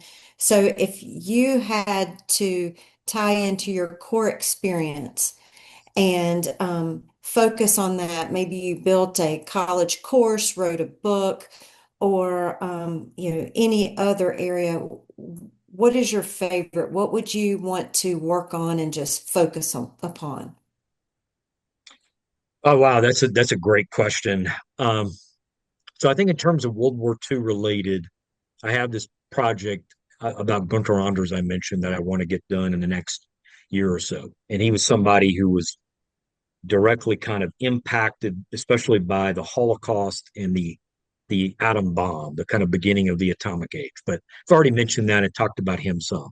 I think the project after that, related directly to the war, I would want to do is I would like to write something about people who were involved in resistance activity um, during World War II that were everyday people. Mm, So by that I mean because after studying it now for a while, like I was always interested in resistance, and you'd see it mentioned like all the time. And typically in the U.S., it would almost inevitably be the French resistance. And right. this is not some dig at the French resistance, but it was like an automatic reference. But after you start looking at the scholarship on it, you start reading memoirs from people or looking at oral histories of people who were deeply involved. For one thing, you realize resisting meant very different things, right? So it could mean everything from like you're printing an anti-Hitler leaflet. It could mean sheltering a Jewish family that's been hunted by the SS, right? It could mean gathering intelligence for the British, for the Americans. I think some probably here watching this may know that Eisenhower, like 5 years or so after the war, he says, so we don't need anybody else to tell us, he tells us that by his estimation, speaking of the French resistance, they provided intelligence to them, to the Allies, that essentially was the equivalent of like 15 divisions. You think about like the scale of that. So, they're providing intel. Where are German troops? Where are German gun batteries? Right. Where are their airfields? How do they supply this area? How many, all of the stuff they're providing. And then of course there are things that we more directly, I think, we think of resistance, much more militant kind of resistance. You blow up a train, you ambush a German patrol. And there's the really, I think, to my mind, the most daring and also the most difficult cases of resistance where you've built up enough of a force, you can challenge. Here we're talking about the Germans. You can challenge them almost directly militarily, like Tito did in Yugoslavia. And he didn't do that overnight. But I mean, by the late stages of the war, you have like a partisan army that's not like some ragtag force. They are an army, and they have acquired a kind of learning experience. They liberate large areas of the country, and no doubt they get help. Um, American and British aid from the air. Eventually, you'll also have from the sea. And of course, the Soviets pushing into the Balkans makes a big difference militarily late in that. Anyway, this is a long way of saying I've been interested in people who found their way into all of these types of resistance, but were often people who they may have had political ideas, convictions, but they didn't know anything about handling weapons. They knew nothing about explosives. They didn't know about like how to form a clandestine group. How do you do that? How do you keep your group intact? How do you keep informers out? How do you keep the Gestapo from learning like who you are? Like, and so those are the things I especially have been fascinated with is like these kind of individuals. And if I may, I'll just mention a couple of things, especially that were I think were kind of turning points for me and getting interested in this. But I wrote this article for the website about this couple. Like they were eventually married in Italy, um, who detonated a bomb that killed 30 to 40 Nazi security personnel, SS, in the center of Rome in March 1944. They were both communists by this point. Later, they served in parliament, both of them did, but they had grown up under Mussolini. So they weren't communists from way back. They were probably, as young people, fascists, or if nothing else, like certainly not hostile to Mussolini. But the war had radicalized them. Fascist Italy coming into the war, not ready for the war in 1940. Um, One of them had a person she was romantically involved with, and he got deployed to Greece. Some of you may know this ill-fated uh, Italian invasion of Greece in 1940. Fascist Italy is not ready for this, and the Greeks, in fact, they put up such a fight that Hitler has to target Greece in 1941. Anyway, this love interest of hers is killed shortly after he's deployed there. So it was amazing, like learning their stories a bit, and then how they came to see the war as a disaster, and then they moved to become opponents of the war. And then, like, one is a law student, one is a medical student, and they end up learning how to make a bomb. Like, this is like 40 pounds of TNT they hide in a garbage can. And we even like learn about the fact that, um, again, you're talking about a man and a woman here. Their last names are Bentavania and Capone. Capone's the woman. Again, they later marry, and there's a decision about who's going to handle the bomb because somebody has to light the fuse. And Capone, they're in these small groups, 5 people, 10 people, 12 people, right? The Allies, of course, have landed months earlier and they're getting closer to Rome, and they expect the Allies to move against the city any day. So they're trying to get people to rise up. So you're trying to launch a blow against not only the pro Mussolini fascists but against the Germans. So it's Capone who tells people in the group Bentavania should be the one. He knows these things. He's become adept with explosives. So that's these are not people who had some long military background. They're having to learn this under the most difficult circumstances imaginable. They know that if they take any kind of militant action, especially against the Germans are going to slaughter people. They do. They kill, well over 300 people in reprisal for this attack. Like 10 people, actually, it's even more than 10 people for every part of the security team that was targeted. And so you think about that, like, what does it mean to resist when you're up against an enemy that has no scruples? They're not going to shed any kind of tears about killing women or children. And if there are Jews involved or, quote, racial enemies of the regime involved, they will waste no opportunity to wipe them out. So you're up against an enemy like that, and you think lots of people have dealt with occupations, right? They've decided, okay, we have to fight back, we have to organize. That's not new, but in Nazi occupied Europe, you realize very quickly, if you didn't know already, if you do anything against this particular enemy, what they're going to do in reprisal is going to be absolutely savage. Does that deter you from acting? Do you decide, okay, I'm not going to do anything. I'm going to wait for the Allies to get here. But you also feel like this is your country. They're here as an occupying presence. Do you not want to participate in your own liberation? Do you want to leave it to them? Whether it's the Americans or the British or the Soviets, wherever you're at on the political spectrum, either. They're everybody from very conservative people. There's some of them had been, in fact, former fascists to people you would kind of describe as liberals, kind of more center left, to socialists and communists, and all the gray areas in between. And, many of them, what they decide and what they realize is that, to use a phrase that's so innocuous and yet it says so much, they had to do something. And I think that a future project, I want to preserve their stories. Um, because you think about like the Soviet partisan movement, a lot of people are aware of them, but that's a very particular kind of thing. Like a lot of these partisans of the Soviet Union, they had been cut off from their units. right? They were, in fact, combat. They were combat prepared, combat trained.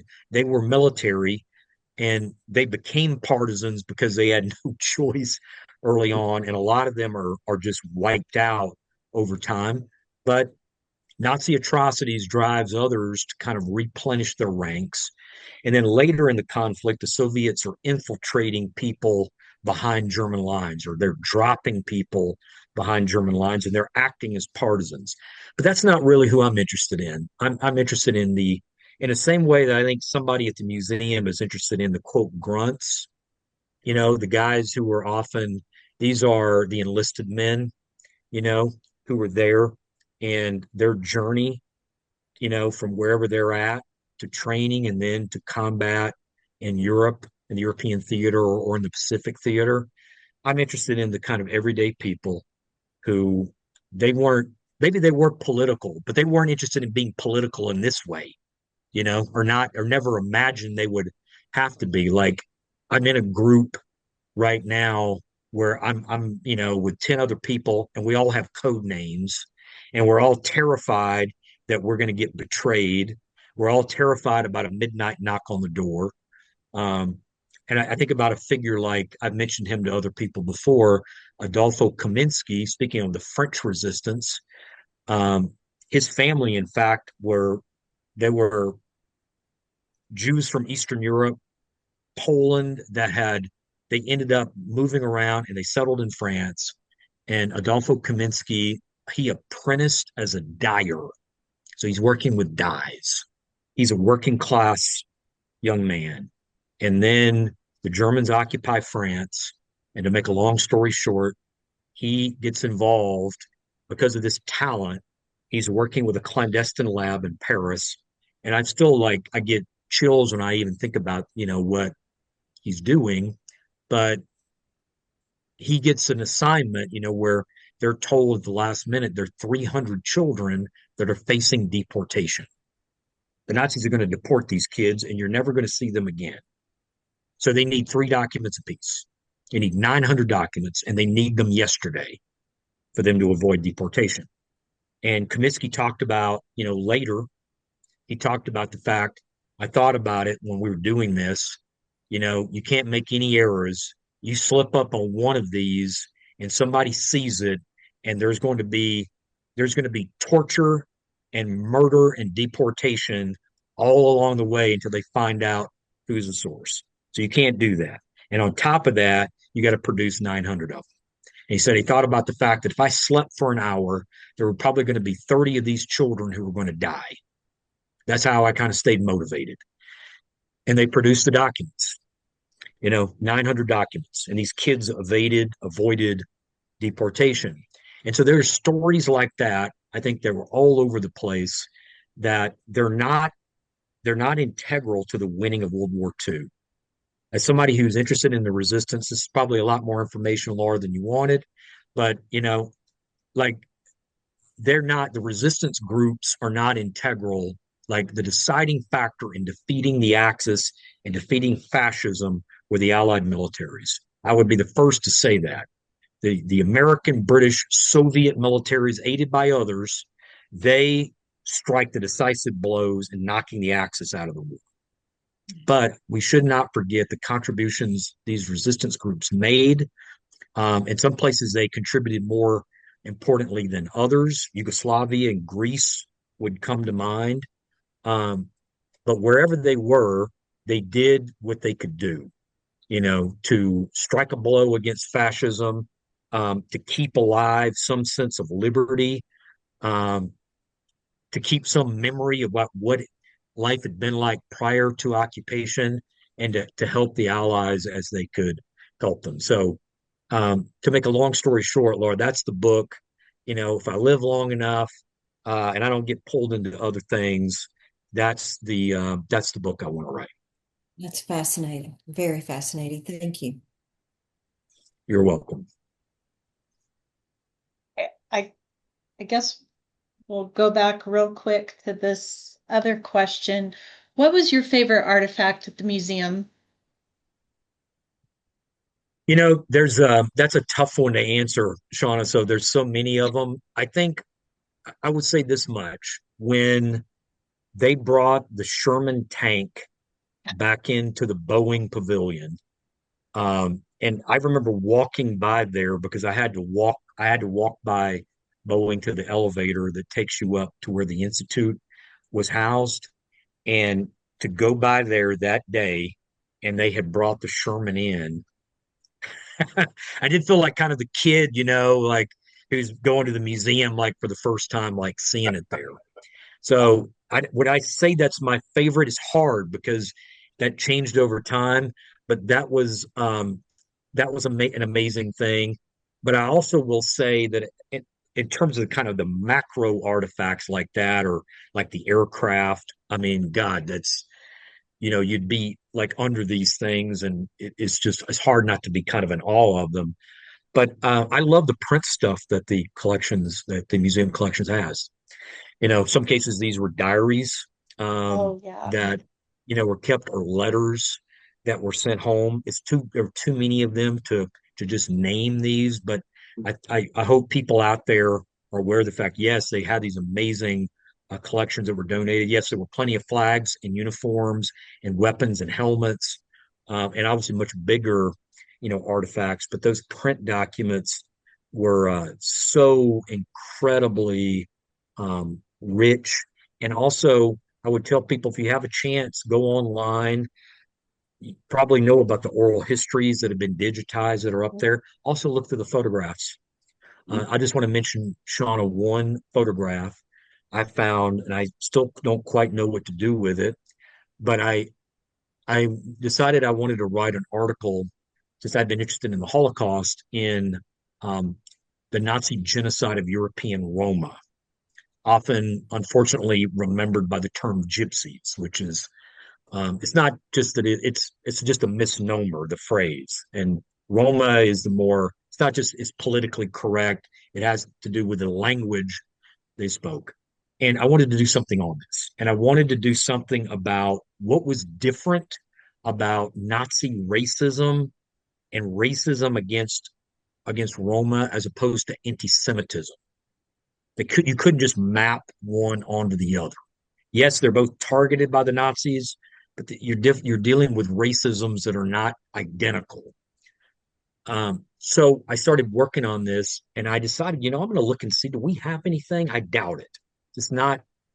Well, I found this photograph that was of taken by Germans of a Romani family around Marseille, so in southern France, in the fall of 1942. That's when the Germans occupy southern France because of Operation Torch in North Africa. So I found this photograph, and it's such a lovely photograph. You have young people posing, they're they're smiling. It looks completely innocent, and yet you realize this is a German photo. And I couldn't help but wonder what happened to these individuals. And I contacted people in collections. They had no idea. It was even kind of hard to determine the person who had donated it, where they had gotten it. Um, but I still sometimes I'll get contacted by people who found that article. And I'm glad they found it useful, but they also were curious about the photo. And I couldn't tell them a lot about it. Like, I don't know. I fear the worst about what happened to this family, but I don't know. The trail just went cold. You're beginning to, okay, we know this person donated it. We don't know where they got it. How did they come in possession of it? Did they find this on a German, or was this in a collection that they found and they decided to keep these things? Often have such a complicated, history. But it's one of the things I'll never forget working at the museum. So I think I gave you three or four things. I think you were asking for one, Shauna. So I felt like I No, cheated a no, little that's fine. there. But No, I love, I am so interested in the person. And that's kind of like the helmet that I emailed you about last week, that has the Nazi helmet that has the blood inside of it. I want to know who that belonged to. Who was he? What was his story? Was he wounded? Was he killed?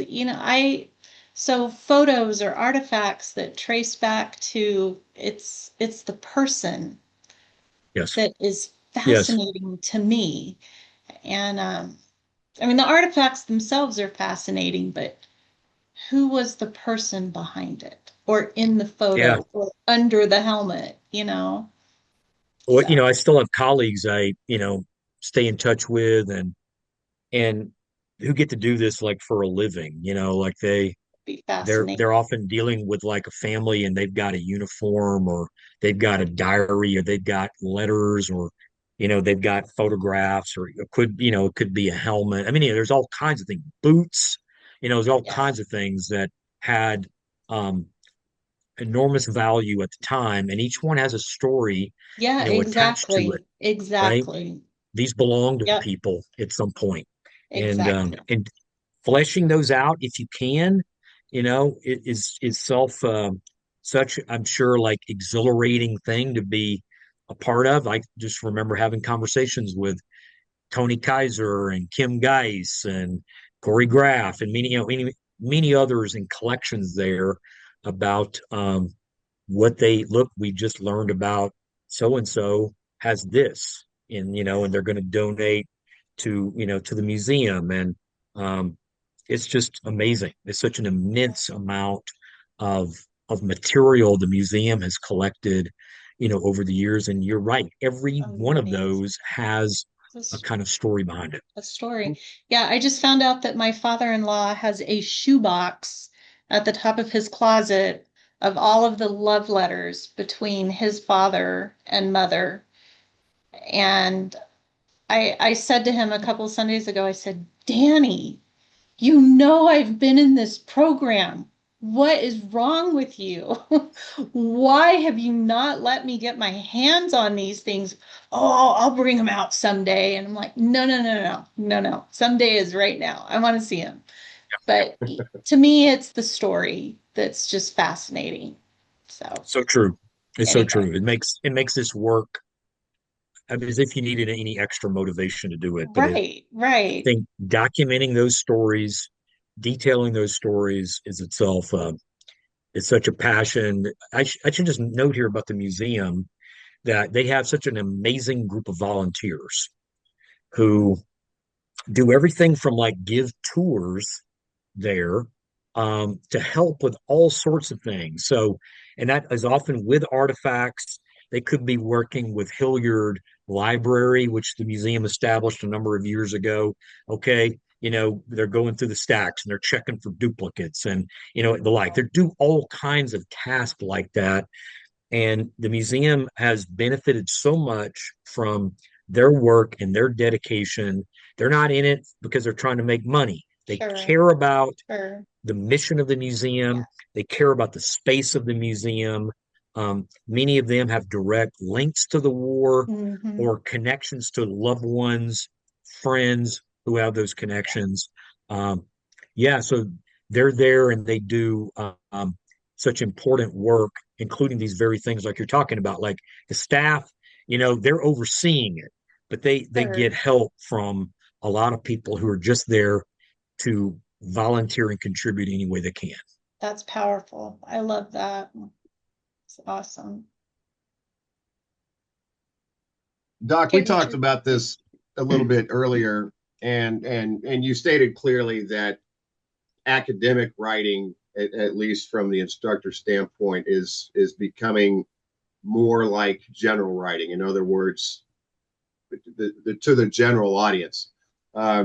So this particular question is, and again, if we've already covered it, then we are happy to move on. But what are the challenges of academic writing versus general writing, and or the rewards? And by the way, I've read a lot of your articles that you wrote while you were at the museum. They're fascinating and fun sometimes, and so thanks for that. But if there's still a difference, talk to us a little bit about academic and general writing. It's an important question to think about in terms of your audience, and especially like a subject like World War II. You don't want it. It couldn't be restricted to specialized journals anyway. So you think about how do you write for a general audience? What do you want to achieve? And it's probably worth knowing here at the museum, we had a kind of battle may sound melodramatic, but there was definitely discussion within the museum about writing for the website and can we use footnotes? Can we use footnotes in these articles for the website? And we had colleagues who felt strongly that no, this is not the place for those. These are not academic journals. These are not academic publications. People are not interested in a footnote or endnote apparatus, etc. That should be Okay. somewhere else. And we thought that every article doesn't need to have footnotes necessarily, but if you want to do footnotes, you show people where you're getting this. Mhm. It's rigorous. It's very, it shows, you kind of dotting the I's and crossing the T's. Mhm. Can't we find a balance between these? It doesn't mean that we're trying to be an academic periodical when we do Right. this. So that went on for a while, and eventually we were able to offer footnotes. Like, for example, I have things going back a while that we couldn't do footnotes, and then later we could. So it was nice to have the option. Right. If you Right. want to document, here's the footnotes, or at least here's like sources consulted. You could see where what I looked at, to get this. So this is one thing I Right. think that I think anybody interested in these kind of questions, you're going to have to find the balance, right? Like use writing for a general audience, um, that you have to be very careful about certain terms or concepts they may not be Mhm. familiar with. How much how much space do you want to allot to defining those, Right. right? How much do you want to get into the weeds about debates within the scholarly community? And then obviously things like footnotes and bibliography. So these are all, I think anybody interested in this kind of work, if you say, look, I want to do the academic writing, that's the rigorous kind of scholarly writing.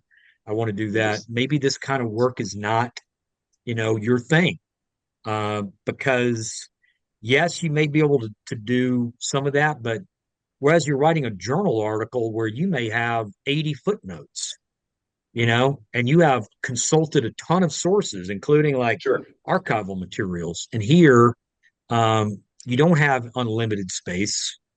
We did, speaking of things we kind of worked out, kind of compromises on. We realized that we could write at the museum like shorter articles for people Mhm. who were kind of skimming.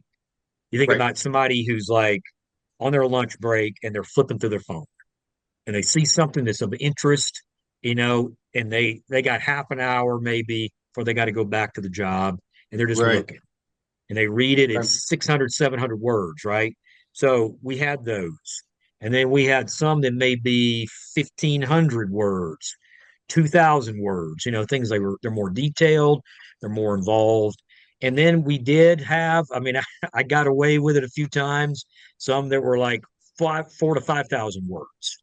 They were much longer, not a lot like that, but we had some longer ones, too, where we made the case this topic, it requires more words. It's Sure. complicated. It's more demanding. So, but those were things you had to think about, and you had to. Speaking of being a colleague, you're with other people who have different views on that, Of and course. you have to find out where's the balance. I think in general, with the museum and the institute, they found a good balance. It took a while where you could you could find a sweet spot for people. You're not going to get a 10,000 word thing on there, right? That's something you definitely need to go to a journal. But could you get something that's 4,000 words, maybe? Yeah, you could find some things on there, and they do have citations. So what does that mean? You could assign it in a class and feel like your students know, hey, where did they get this? Here, let me show you. Here it is. And it's online. You don't have to, okay, I've got to download this, or I need a JSTOR Right. subscription Right. and the like. So yeah, those were some of the debates, Richard, we had. in terms of doing this. And uh, it was interesting seeing that from the kind of the inside, and what people thought was for a general reader, what people thought was accessible, and where other people thought, no, that's too much, that's too long, that's too dense, that's too many footnotes. And so yeah, in other words, it's not self-evident what it means to write for a general audience or produce for a general reader. I mean, the people are going to argue about what are the parameters, for that. But you know what? I think those are very fruitful discussions to have because you have to think about who is and what is a general audience. Right. So it makes you think. It makes you think a little more critically about that. Who is a general audience and how do we reach them? Indeed, indeed. Good. Much appreciated. Okay, so this next question, I think we've kind of covered it. What projects or research are you currently working on? Yeah, so in terms of like research, I am co-editing a collection of writings by Rosa Luxemburg, who was a revolutionary from Poland. She died right after, she's murdered right after World War One. So not a World War II topic. She's kind of late Okay. 19th, early 20th century, a revolutionary socialist. Luxemburg was a remarkable person. But one of the things that's been great about this project is that I'm working with a scholar based in Australia, and he and I have to review like several hundred pages of work, translations. So we have to go through and like, is the translation of these how good are these translations? And then we have to write an introduction to this book that's going to be probably 550 pages when it's all said and done. So it's a lot of work, but it's incredibly rewarding work. It kind of puts you back, like the time period we're looking at. Most of this work was around 1905, the 1905 revolution in the Russian Empire. And things kind of circle around that she's dealing with. So that's what I'm working on now. The Anders book will be, Yeah. the next thing. Okay. And then I'm working on a continuing ed class for ASU that's going to focus on North Africa and the Middle East during World War II. That is So I felt awesome. like that's kind of an area where we don't have enough. Yeah. Right. Um, and I think, unfortunately, that, when people do think about it, it's usually automatically Rommel, Yeah. That's and true. realize there's a lot more to this than Erwin Rommel. Sure, sure. Um, so yeah, it's made me like kind of step out of my own comfort zone and think about how to, learning more about this. And then the inevitable thing is, how do you build it's a continuing ed class. How do you put together a class that takes people through it? So that's also been exciting, challenging, a little Wow. frightening. Yeah. You're kind of getting into like, how much do I know about Libya? You know, how Right. much do I know about Palestine or Iraq, Mhm. during this time, and things like um, fascist Italy's invasion and occupation of Ethiopia. It's always mentioned, this moment in the run up to the war, and it's usually Right. just glossed, right? Mhm. And yet it was a huge deal, and it Yes. had enormous impact on the international system. It helped bring Hitler and Mussolini together. Um, it was an international cause. There were many people who rallied to defend Ethiopia. They may not have been able to travel there, um, but they certainly tried to organize the international community to intervene to stop it. Some of you might know that who love the movie Casablanca. I'm a big fan of Casablanca. Who doesn't like to watch Humphrey Bogart? The character Rick that's in there. When you start learning about Rick, one of the things you learn about him is that he, quote, ran guns to the Ethiopians. And that's 1942 when that movie comes out. So it was 5 or 6 years earlier when that actual war took place. And what the filmmakers wanted you to see is that Rick's moment of helping people in the resistance was for him tied to things he had been doing for years, right? So I love those little connections there. I think the class itself is interesting to kind of reapproach Rommel and the Africa Corps, but not make them the be all end all of the story. Like they're part, obviously very much a part of it. And people were in the summer of 1942. Everybody remembers, rightly so, like if Rommel had broken through and gotten to the Suez Canal, what was going to happen. Obviously, for Churchill, it would have been a disaster because then they're getting now in an area where they could link up with the Japanese, who've had all those successes militarily through the first several months of 1942. India could really be threatened, right? But, you think, what if Rommel and the Africa Corps had broken through for Jewish communities in the Middle East? What would it have meant? It would have meant a Holocaust in the Middle East. And people kind of lose sight of that. We even know who the SS commander was who was going to follow Rommel, just like the Einsatzgruppen had followed the German army in the Soviet Union. We know who he was. That's what they were going to do. As soon as the German army had pushed the British out, they were going to begin rounding people up. So, so yeah, there's a whole side of this, here that needs to be told. There were also people who now we call Palestinians who, they wanted their independence. And so they have a story as well in this. It's a very complicated story because you get war, you get colonialism, and then of course you get the Allies and Axis. Like such a it's such a very demanding kind of topic to look at. But anyway, it's been great to kind of get into that and then see where that kind of takes me. So that's coming up too. That's awesome. You've got a lot on your plate. Yeah. I want to take Yeah, that. don't get bored. Yeah. I want to take the continuing education course. That would be good. It'll be great. You've engaged with historians like Edward Westerman. I remember him guest lecturing in one of our courses. What did you find compelling about his work? So I met Ed Westerman, just to be brief. I met him at a seminar that the Holocaust Museum held. This has now been about 5 to 6 years ago, that was dedicated to the topic of Soviet POWs in German captivity.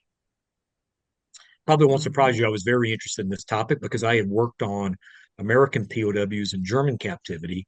So it was part of that larger, world. And Jeff Rutherford, who's also a historian of the German, he's much more focused on the German military.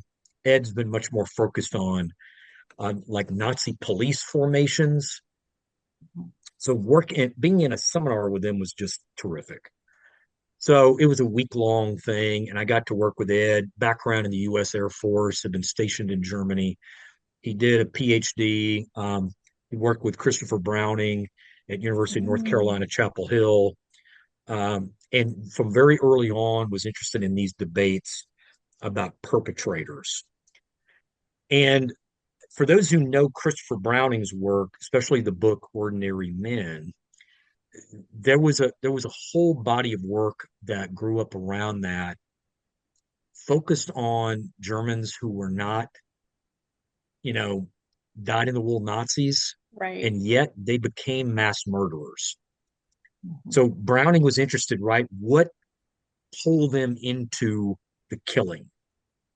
And he concluded that a lot of it there were some of them who became convinced Nazis, fanatical Nazis. For others, it became peer pressure. It became like group belonging, like some idea where my buddies are doing this. I don't want to let them down. They're having to do this, so I'm not going to like try to avoid it. Um, so Browning was interested in these kind of things. Well, Westerman is closer in many ways to my interests in the Holocaust in terms of perpetrators. I'm also very interested in survivors, people who were in Jewish resistance activity. But when it comes to perpetrators, I've been very interested in the not so ordinary men, the Mhm. fanatics. And so is Westerman. And he's part of a large group of people who Um, they're almost like a third group. Like you have the SS and Gestapo, you have these kind of reserve police battalions that Browning described, and then you have people that Westerman's looked at, these kind of order police, that officially like up the chain, like Himmler, the head of the SS, he controls all the police forces, but you don't want to just conflate them with SS. It gets into the weeds, it gets very complicated. But I thought his work on that was really bold and required a lot of courage to undertake. I I still kind of in awe of him. He wrote this book called Drunk on Genocide a few Yeah, years right. ago that deals with the role of alcohol in the mass killing. I don't know how you get up and go to the archive and like what you're going to be looking at, right? It's going to be awful day in and day out. Um, and and Ed has had an incredible ability to just say, this has to be documented. This has to be part of the larger story. And yes, it's very unsettling, but people have to confront it because ultimately, I take his work to be posing the question about, people like, how does dehumanization work? How does the role that ideology plays? Like the ordinary men are very interesting, but they're being pulled into a system of genocide that they didn't begin, right? The system of genocide is begun by fanatics. It's begun by ideologues.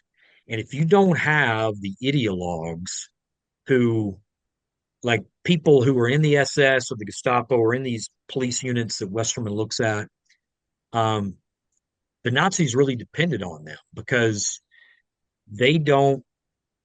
Michael Geyer really summarizes very well. They didn't need motivation. They don't need to be like ordered to kill. They are motivated. They are self-driven, um, and they have utter contempt for their victims, down to the last child. Like it takes a special person. I'm sorry just to be so grim, but it takes a special person to look a 5-year-old in the eyes and shoot them into a pit. And Westerman has never flinched from like, we have to understand as best we can this kind of psychology. Um, so he's done so much. The work is very demanding, it's very difficult. Um, and Ed is such a kind person. He's such a great human being. He's a very good teacher. He can tell he cares deeply about teaching. He cares about his scholarship. He cares that people get it. I think he's when I think of people, some of the best that's been in the university world, he would always be somebody um, I would think of, and especially somebody willing to take on this material that's going to ask so much of you. It's so dark, um, but he's undertaken this work, so we understand it better, at least in theory. So it's better to prevent it next time. So yeah, that's what I would say to that, Laura, that I think Westerman's work, I think a lot of us who've encountered his work, you're never quite the same after reading him, you know, what he And takes he's you in into. San Antonio, isn't he? He's He in San was, Antonio. yes. I think Oh, he was. Okay. he retired. I think he Oh, did retired from he? there. And Okay. yeah, I think he's enjoying retirement, a lot now. That's So good awesome. for him. But I think, but staying very active. I think there's probably a lot more we're going to see from Ed Westerman before it's all over. That's good. And for those in the audience who haven't read anything by Westerman, since there's not a warning on the book, uh, this is this is your warning. It's absolutely disturbing at some points, but it's as critical and important as it is disturbing. Don't shy away from it. It's I was You're spot on, Dr. Dawsey, about you read something by Westerman. It's not quick to leave you. And Yes. I applaud again him diving into that darkness so much like he did, and that's pretty good, and good for him for retiring too, and maybe that's part of the reason why. Yeah, I mean it's Um, just a lot when you think what's your next book going to be about? What's your right. next? And he's circled around a series of related topics. I would also recommend, by the way, in a book that probably will challenge people too, provoke people maybe, but he did this book called Hitler's Ostkrieg, War in the East and the Indian Wars. Okay. And so there's a US German comparison. And let me just say before people wonder what is he doing, he's not conflating, he's comparing. Mm, And it's about like American like ideas about manifest destiny mm, and the conquest of the West with ideas about Lebensraum and conquest of the East. He doesn't say they're identical at all. He, in right. fact, points to many things that are different, but he has these interesting things as points of departure where he notes that Hitler would say that the Volga, the river in Russia, the Volga River, that's going to be our Mississippi. You know, like we're going to cross the Mississippi and we're going to conquer the West. Like the Volga is going to be our equivalent to that. And Hitler has Sure. all of these very striking and unsettling things to say about Native Americans, which Hmm. comes out of a certain German tradition around people like Karl May, the way they wrote about Native Americans. Anyway, he makes these very striking and unsettling analogies about how the conquest of the East is going to be a lot like the U.S. conquest Right. of the West. And so Right. Westerman, he shows you there are areas of parallels, there are also areas where they're radically different. So it's quite a book.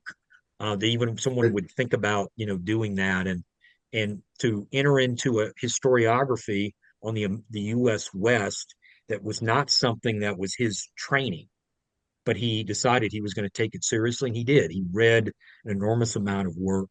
I think as somebody, especially being in San Antonio, Texas, a lot of it was local. There were things he mm, was encountering, locally, but he picked up. And so anyway, it's a very interesting book. Um, and I don't know what he's got next, but I'm sure it'll be something that will grab all of our attention when it's out.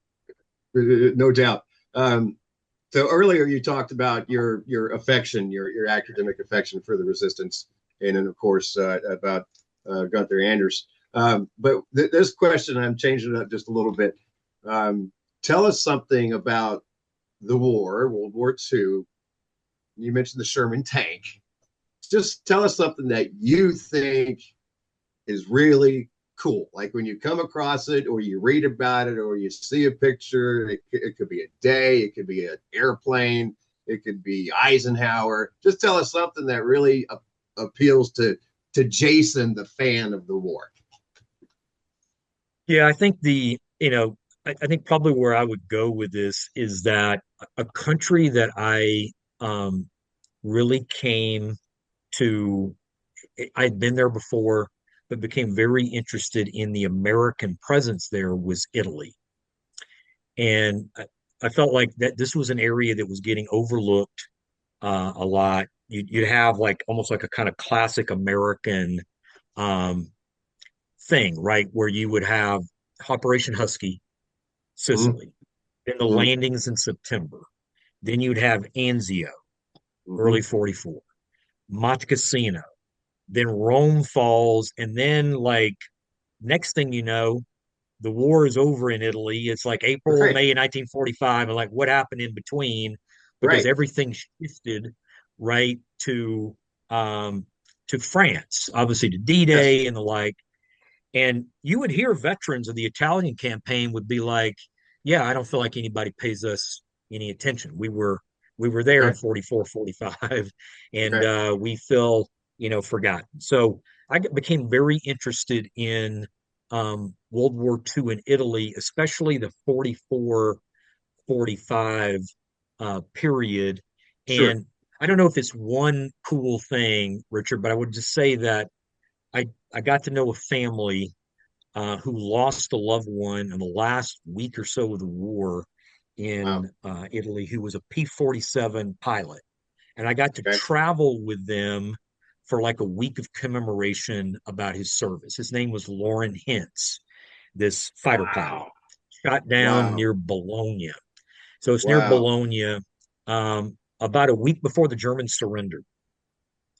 And one of the things that was amazing to be there, and yes, it was somber, and Hmm. at the same time, it was also there was something so affirmative about it, like Right. people like retracing his steps because he Yes. kept a journal, and so we know he was here, you know. So we went to this place, you know, and the museum really supported me in going. Cool. Um, his daughter Gretchen, we got her oral history, and part of her oral history is now one of the listening stations in the Liberation Pavilion. So yeah, it's just been an unbelievable relationship, and you're there, and for this week of commemoration at different sites in northern Italy, you're you know eating some of the best food you've Hmm. ever Hmm. you've ever had, but just the kind of response we got from people, you know, that were there. Like I will never forget. So speaking of things, I think I will take to my grave saying I thought was pretty cool was one event that week. We were in this small town, Castel San Pietro Terme. It's not a big place, but you're in Emilia Romagna, so kind of you're north of Tuscany. Okay. It's in a beautiful area, Okay. and we were there, and the Lauren Hance had two kids that he did meet his daughter. He never met his son. His son was born less than 2 months after he was shot down. So he Wow. never got to meet his son. He did get Right. to meet his daughter. Neither one of them, of course, has any memories of him. Right. Um, so I'm there with them and also their grandkids, etc. It's a big family outing. And essentially, like the city council has an event to honor the family. And it's just amazing. And there's a moment there because they recognize a, a man who was in the resistance, the Italian resistance during the war, who just had a birthday. And so they ask him to stand up and they recognize him. And then, you know, they recognize, you know, the family, they recognize Gretchen and her brother Martin. Um, Right. and so, and they thank them. They're like, you know, it was because of, you know, your father, people like them, you know, etc. So there's this real Right. acknowledgement of their sacrifice. And then the Italian gentleman, um, he doesn't know English, so he gives a brief set of remarks, and there's a translator there, Mm. and he says to them, you know, I just want to acknowledge, you know, what your father did, and if it hadn't been for people like your father, we would how long would it have taken us to gotten under the heel of Mussolini Sure. or defeated the Germans, you know? And speaking of things about, you know, it's just amazing to be part of things like that. We had a nice meal and gathering after all of that. There was a local historian who took me into the basement of City Hall, and they had an exhibit up about the local resistance in that area against pro-Mussolini fascists. So Right. almost Right. like a low-level civil war that happened in that area that would never make a lot of the bigger textbooks. Anyway, Right. and the final thing, so we have, you know, we have a bus that's taking us around, and I'm talking to one of the cousins that's there, and so I told her, I was like, you know what, I don't know for sure, but I know a little bit about the resistance here. I bet you money that gentleman was a communist during World War II. That's who was in the resistance here. And she was very startled by that. And I was like, look, the Cold War's over.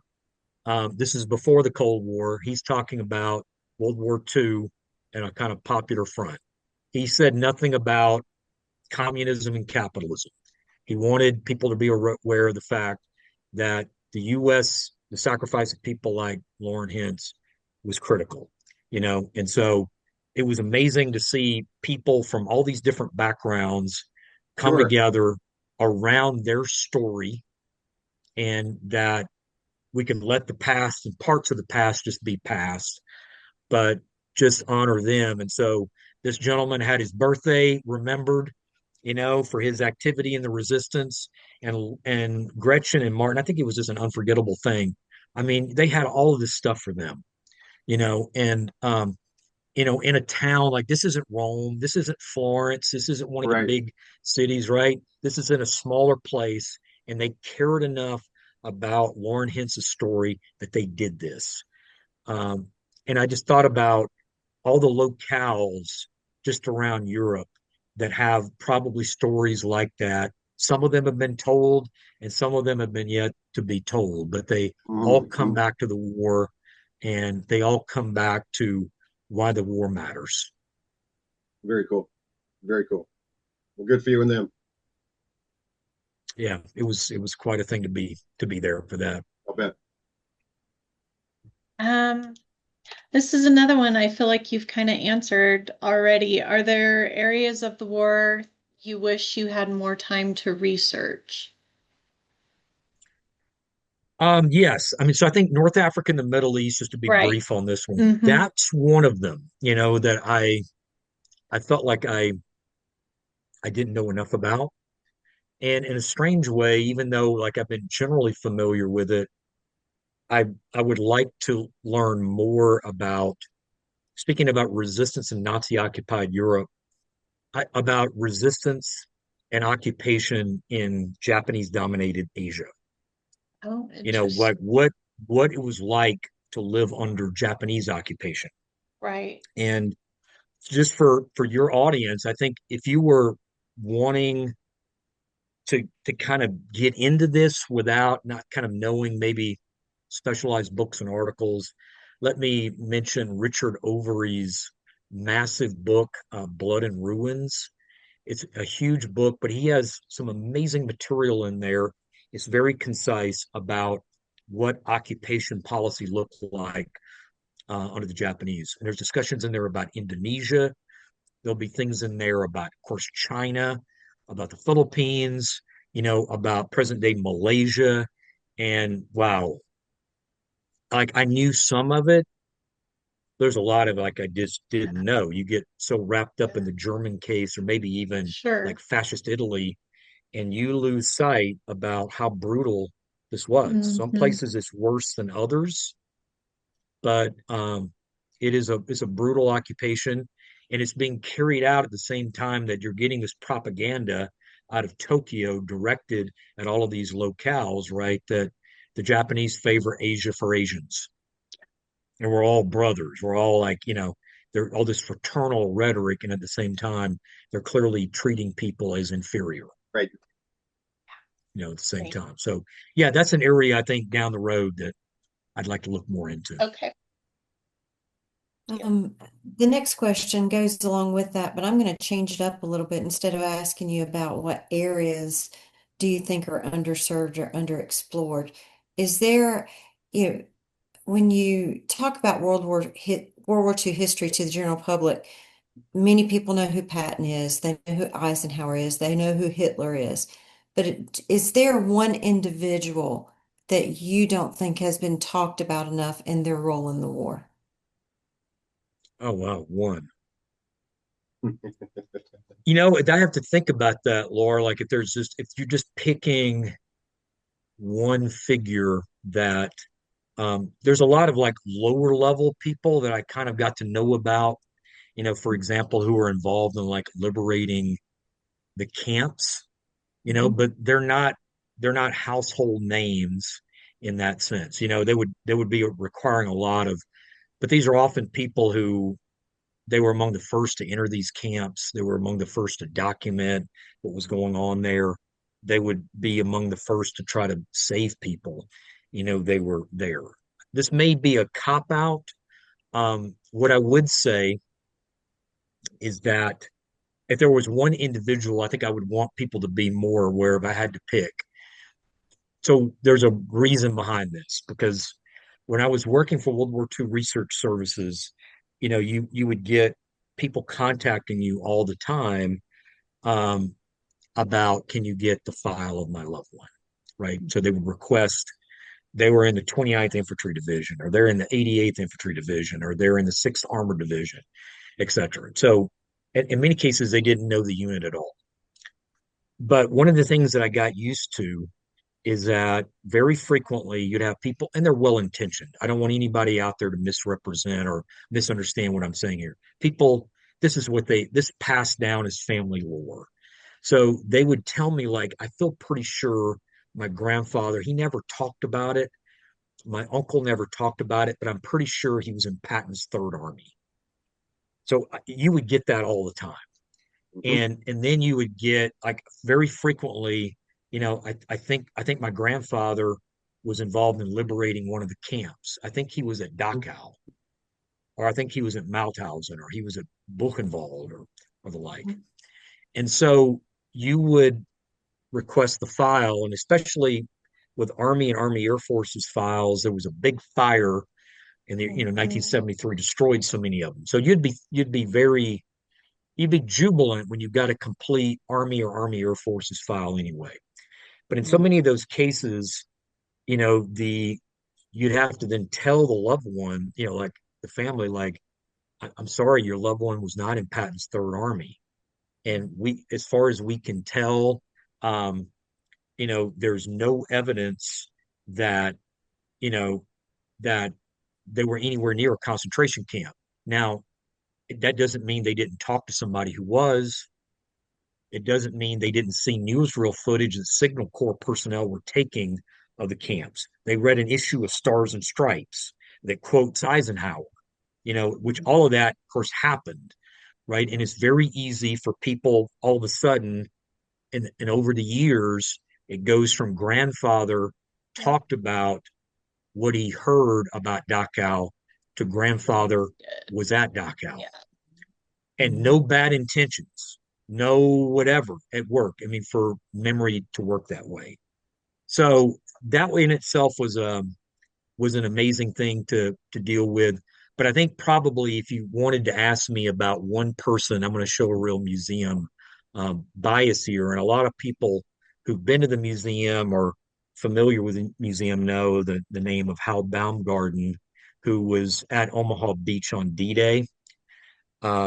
He's in the 29th Infantry Division, and his oral history you can look at on the museum's website, and it's utilized in courses, it's utilized in events all the time. He was a very dear friend of the museum. I didn't know him. His daughter, we had family who came for events. He passed several years ago, but he was a very close friend of the museum. And one of the things I will never forget watching, clips of his oral history, because he would also go with people, they would go to Normandy and he would talk about this is what it was like. And he was in that carnage on D-Day. He was an advisor to Spielberg and Saving Private Ryan. And he would tell you what it was like. And he would name people that were in his unit who didn't make it. And he'd tell you, so and so, this is his name. He's from this town in West Virginia. He's in this town from North Carolina. And I want their names remembered. So that's one of the things I will never forget. He's not a high ranking person in that sense. I think so. He's obviously not a Patton Bradley Eisenhower, anything remotely close to that. But he became, especially with the big memory explosion around World War II that happened in the US in the 90s, and the National World War II Museum was a part of that. He became a key figure, especially how important the memory of Omaha Beach was. I went to Omaha Beach in 2011, and I will say, I think maybe it's something on my part. Like, I was there, I could not comprehend it. Like, I could not imagine it, like what that was like. It seemed like such a beautiful place to me. You're right there on the water. I could not visualize it, but I would hear Dr. Baumgarten talk about it. Wow, I didn't need Saving Private Ryan um, to represent that to me. The way he talked you through it, um, it was incredibly powerful. And I think for thousands of people who've been to the museum or have visited our collections online, the digitized material, it was just unforgettable because you did get a sense about what that was like. He talked about when the landing craft got there and it dropped, and all of a sudden they're German machine guns and they're killing your buddies, and you haven't even begun to get into the water, much less anywhere else. And he talked about getting onto the beach and going from there. And it's in such extraordinary detail. Like, everybody's not a great storyteller, Right. and some stories require very different kinds of talent. And Dr. Baumgarten had mastered that. Like, anybody that listened to him, you would have an unforgettable experience. It was an experience listening to him without any visuals being used, just listening to his voice and listening to him talk you through it and name the people that he lost. And also buddies who made it with him. But yeah, it's anyway, that was a long way of What's his, getting. I feel like I've been doing that a lot. A long way no, of getting to the answer, but he would be the one. what's No, his thank first name? you. Oh, I'm sorry, Laura. Hal, Hal. You could HAL. find him as, like, yeah, Hal Baumgarten, and you could look at him up. Just type him Okay. in, like, go to the National World War II Museum's website and just type his name in. It'll pull up his oral Okay. history. It's used a lot. Nice. Very much. Is it my turn? Yes. Sir.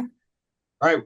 We're curious. Are there any off limits or no go topics, or just something in or related to the war that you just don't have the time or the wherewithal or the desire to learn about, to teach about, to talk about? And now that's that's assuming, of course, that you know absolutely everything about the war, of course. But we're just wondering if there's something that if we wanted to know about it, we knew not to ask you because you don't go there. No, I don't think there are any. I don't feel like there are any topics. Like, I think one of the things you learn, like, studying World War II, is funny. That's 6 to 8 years of history, depending on how you date it, and you can't even begin to, like, grasp the whole of it. Right. And you never will. I don't care Right. how fast a Yeah. reader you are. You're never going to get. It's too vast. There are too many people involved. Um, so I think that's a really good starting point, and I picked that up from other scholars who've been working on this longer than I can even imagine. They had decided, they made choices about what they felt like was feasible.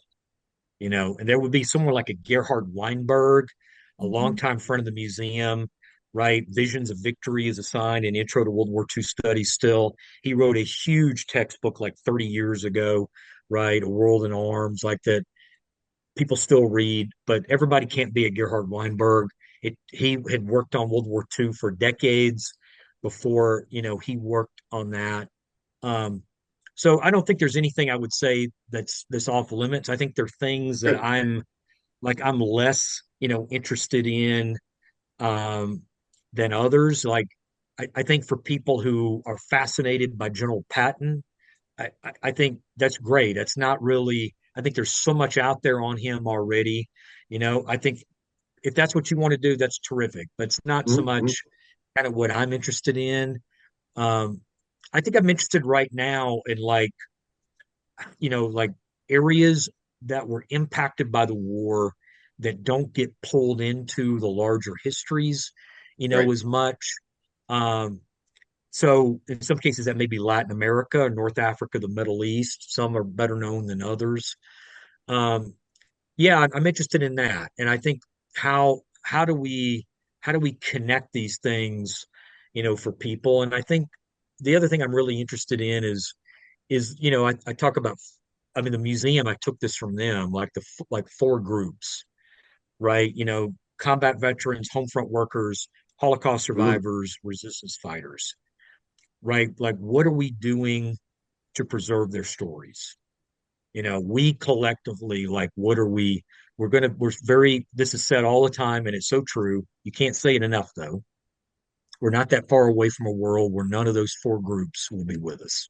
Not a single one of Yeah. them will be around. So what are we going to do when we do not have firsthand, Right. participants, firsthand witnesses, to this? Obviously, people have been thinking about this for a long time. we can't think about it enough. I don't think even when we say we are thinking about it, we're really prepared for it. I think we always kind of secretly count on the fact every D-Day, every December 7th, every Veterans Day, there's still going to be those veterans. When we have a Holocaust Remembrance Day, there's still going to be survivors. When we honor home front workers, there's still going to be women who are Rosies. Or we talk about people resisting, there's still somebody in Poland or in Italy or in the Netherlands who was involved. I think at some level it is unthinkable, and yet the same happened with World War One, right? They entered a period where there was nobody left, and World War Two was even vaster and pulled in even more areas, but yet we're going to be faced with the same thing. And so I mentioned about Günther Anders and things like artificial intelligence and technology. Technology was and is going to play a big role in keeping these things alive, the memory of people alive. I think there's so much that's being done already, whether it's oral histories, digitizing photographs, digitizing maps from the time, preserving diaries and journals, the fact that if you want to go read Stars and Stripes from World War II, it's not that difficult now to go and like read the issues, of it. Right. So there's been a huge amount done already. Um, but I guess everybody's kind of bracing for a reality that none of us want to really face, which is Right. a world totally bereft of those who fought, sacrificed, and won the war. You know, so I think that's kind of, to me, thinking about that and trying to contribute to it, that means as much to me, I think, than anything else. I mean, I think there were a lot of wars that have been fought supposedly in the name of freedom or in the name of democracy and had very little to do with either. But this one did. It was a just war. It was a necessary war. It was an unavoidable war. And 60 million people perished in this conflict. So, and I think that things like fascism and extreme nationalism and racism, they haven't been, you know, extirpated from the world. They have come back in different times, some more prevalent, than others. I think we've seen around the world like this resurgence of authoritarianism, and you think after Hitler, Mussolini, Tojo, and then how many others do we need to name? That you think, what's attractive about this? Like, we kind of know this movie, it was pretty bad the first time around. Who wants to see like a bad sequel? And yet we're kind of seeing bad sequels all over. I mean, it's in a lot of different, countries. And so I think, yeah, like, is liberty, democracy, equality, solidarity, those are all things I care about. Um, and people who fought for those things in World War II, they fought in different ways or labored in different ways to keep those things alive. How do we keep their memory alive and resume the fight for what they fought for? So I think that's things I think about, a lot. And I think me being a historian, you always are kind of reflecting on what avenues do you have to make a difference. Right, right. Nice. Very nice. Thank you. Okay, well, coming into the final few questions, I think I'm going to change this one just a little bit. What advice would you give someone who is interested in looking into the master's program at ASU? I would I would say that if you care a lot about the war, even if you don't like, you're a buff, you're interested in it, that the program is a lot of work. I think everybody here would can testify to that. It's a lot of work. It challenges people. It um, it puts us in all into areas that are outside our comfort zones, including the faculty. I've had to learn about areas I didn't know a great deal about and different types of history. So if you think like it's not only military history, even though I also want to say I have very little patience with people who have facile assumptions about having an interest in military history. Just because you're interested in military history doesn't mean you're a militarist. I think that should just be said. People can have interest in this from all kinds of angles. They bring all kinds of connections and interest to it. There are different ways of studying World War II. So I think if you care about the war and think the war matters, and you're willing, you're open to being challenged, you're willing to learn about areas outside your wheelhouse, I think it's an amazing program. I think it's a fantastic program. I think it'll push you. And for many people, it'll be a stepping stone to maybe to other programs that want to go on. We certainly have had people in that who've done that, but also just personal enrichment, Yes. who just love it. Agreed. They love the learning. Um, they establish networks kind of like here, with people who have common interests, even if the interests are very broad, they stay in touch. That's amazing. I stay in touch with friends from graduate school, and we still argue about stuff that we argued about 30 years ago. So I hope that all of you have those conversations too, in the best way do. possible in terms of arguments, Yeah. We do. that it, in some cases, part of your community. We've had people who've talked about they're a member of an organization, and after they were in the program, they decided they wanted to do a presentation on a battle, or a campaign, or they wanted to talk to people about, the Tuskegee Airmen, or they wanted to talk about the 442nd, about Japanese Americans who served. In some cases, because they didn't know a lot about it beforehand, and they learned about women who were on the home front, or who had joined the Marine Corps. I mean, anyway, it's amazing these things where they were really driven, or they were interested in the Navajo code talkers. Oh, It's been really phenomenal to see what people's interests were, what they extracted out of the program, what did they want to keep working on. And in some cases, yeah, they had decided they wanted to do something for their local public library. So the range of things I think the program feeds into is so broad, and I'm really glad of that. Of course, it's great when you see somebody they go on to another master's, and they go on to a PhD program, and some we've had people go on to intern at museums. One of them is working at the National World War II Museum as a curator. So anyway, it's great to see that people view the program as providing a lot of background for a lot of different pursuits. I hope that never changes. I feel like if we're doing that and people feel like what they learned is portable in that way, can be applied to all these different areas, I feel like, yeah, we're doing our job. The program is really providing a service. yeah, I agree. It's been one of the best decisions I ever made I'm to, so glad to hear that. and I've made some of the dearest friends from literally all over the country, whom I never would have met any other way. And you certainly can't forget about those relationships that come along with the program. So true. Yeah. I mean, it's Great. a lot more ultimately. You'll have, I think one of the things that's great, you'll have like who's been through these courses together, you'll have like a common set of experiences, and you read a lot of the same things. And you'll be like me, and you'll, be around long enough to see there'll be a whole new set of books that people down the road, that's their, framework.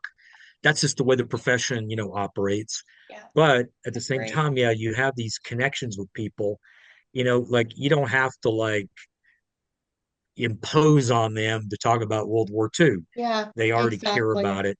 They Agreed. share that with you, and you'll always have that. Yep, agreed. Dr. Dawsey, do you have a favorite course in the program?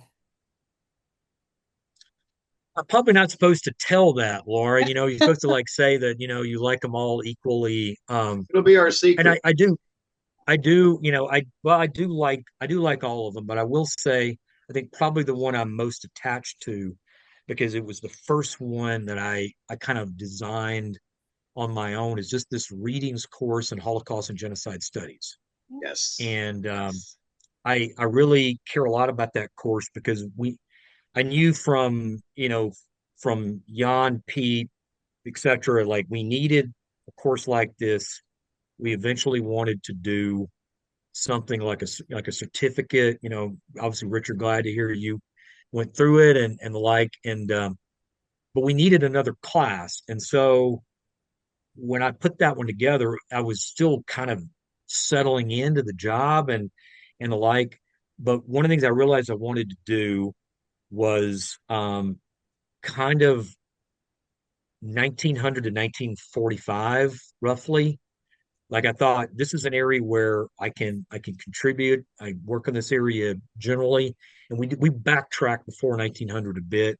We actually talked about Richard may remember Tasmania, Yep. a bit. And we talked about, I mean, we read Westerman's book Mhm. about Hitler's Oathkrieg and the Indian Wars, so Mhm. there was a U.S. component, but we really pick up with talking about like German Southwest Africa, early 1900s, on Yep. present day Namibia, the Herero and Nama, the genocidal war the Germans launched, the Armenian genocide. That was, I think, for many people, especially they've heard of that. And then, wow, like you get into that and realize Yes. how much is there. We talked about the Soviet Union under Stalin. Of course, a lot of focus on Nazi Germany, not surprisingly. But, in the course, one of the things I really am very proud of, people have to read Raphael Lemkin, who coined the term genocide during World War II. They have to also read about him.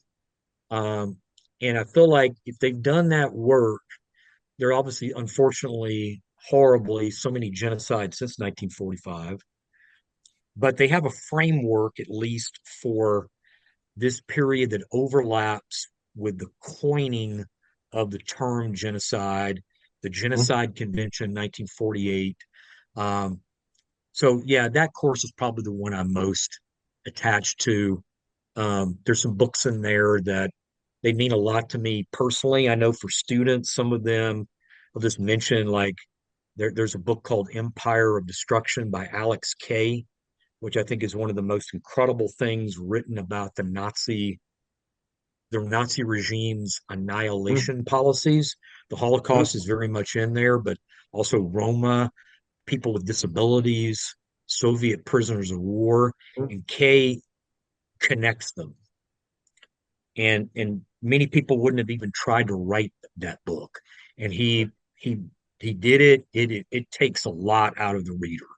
But once you've gone through it, it it shows you a lot about the reasons why Kay will say that the Soviet Union under Stalin was a horrendous regime.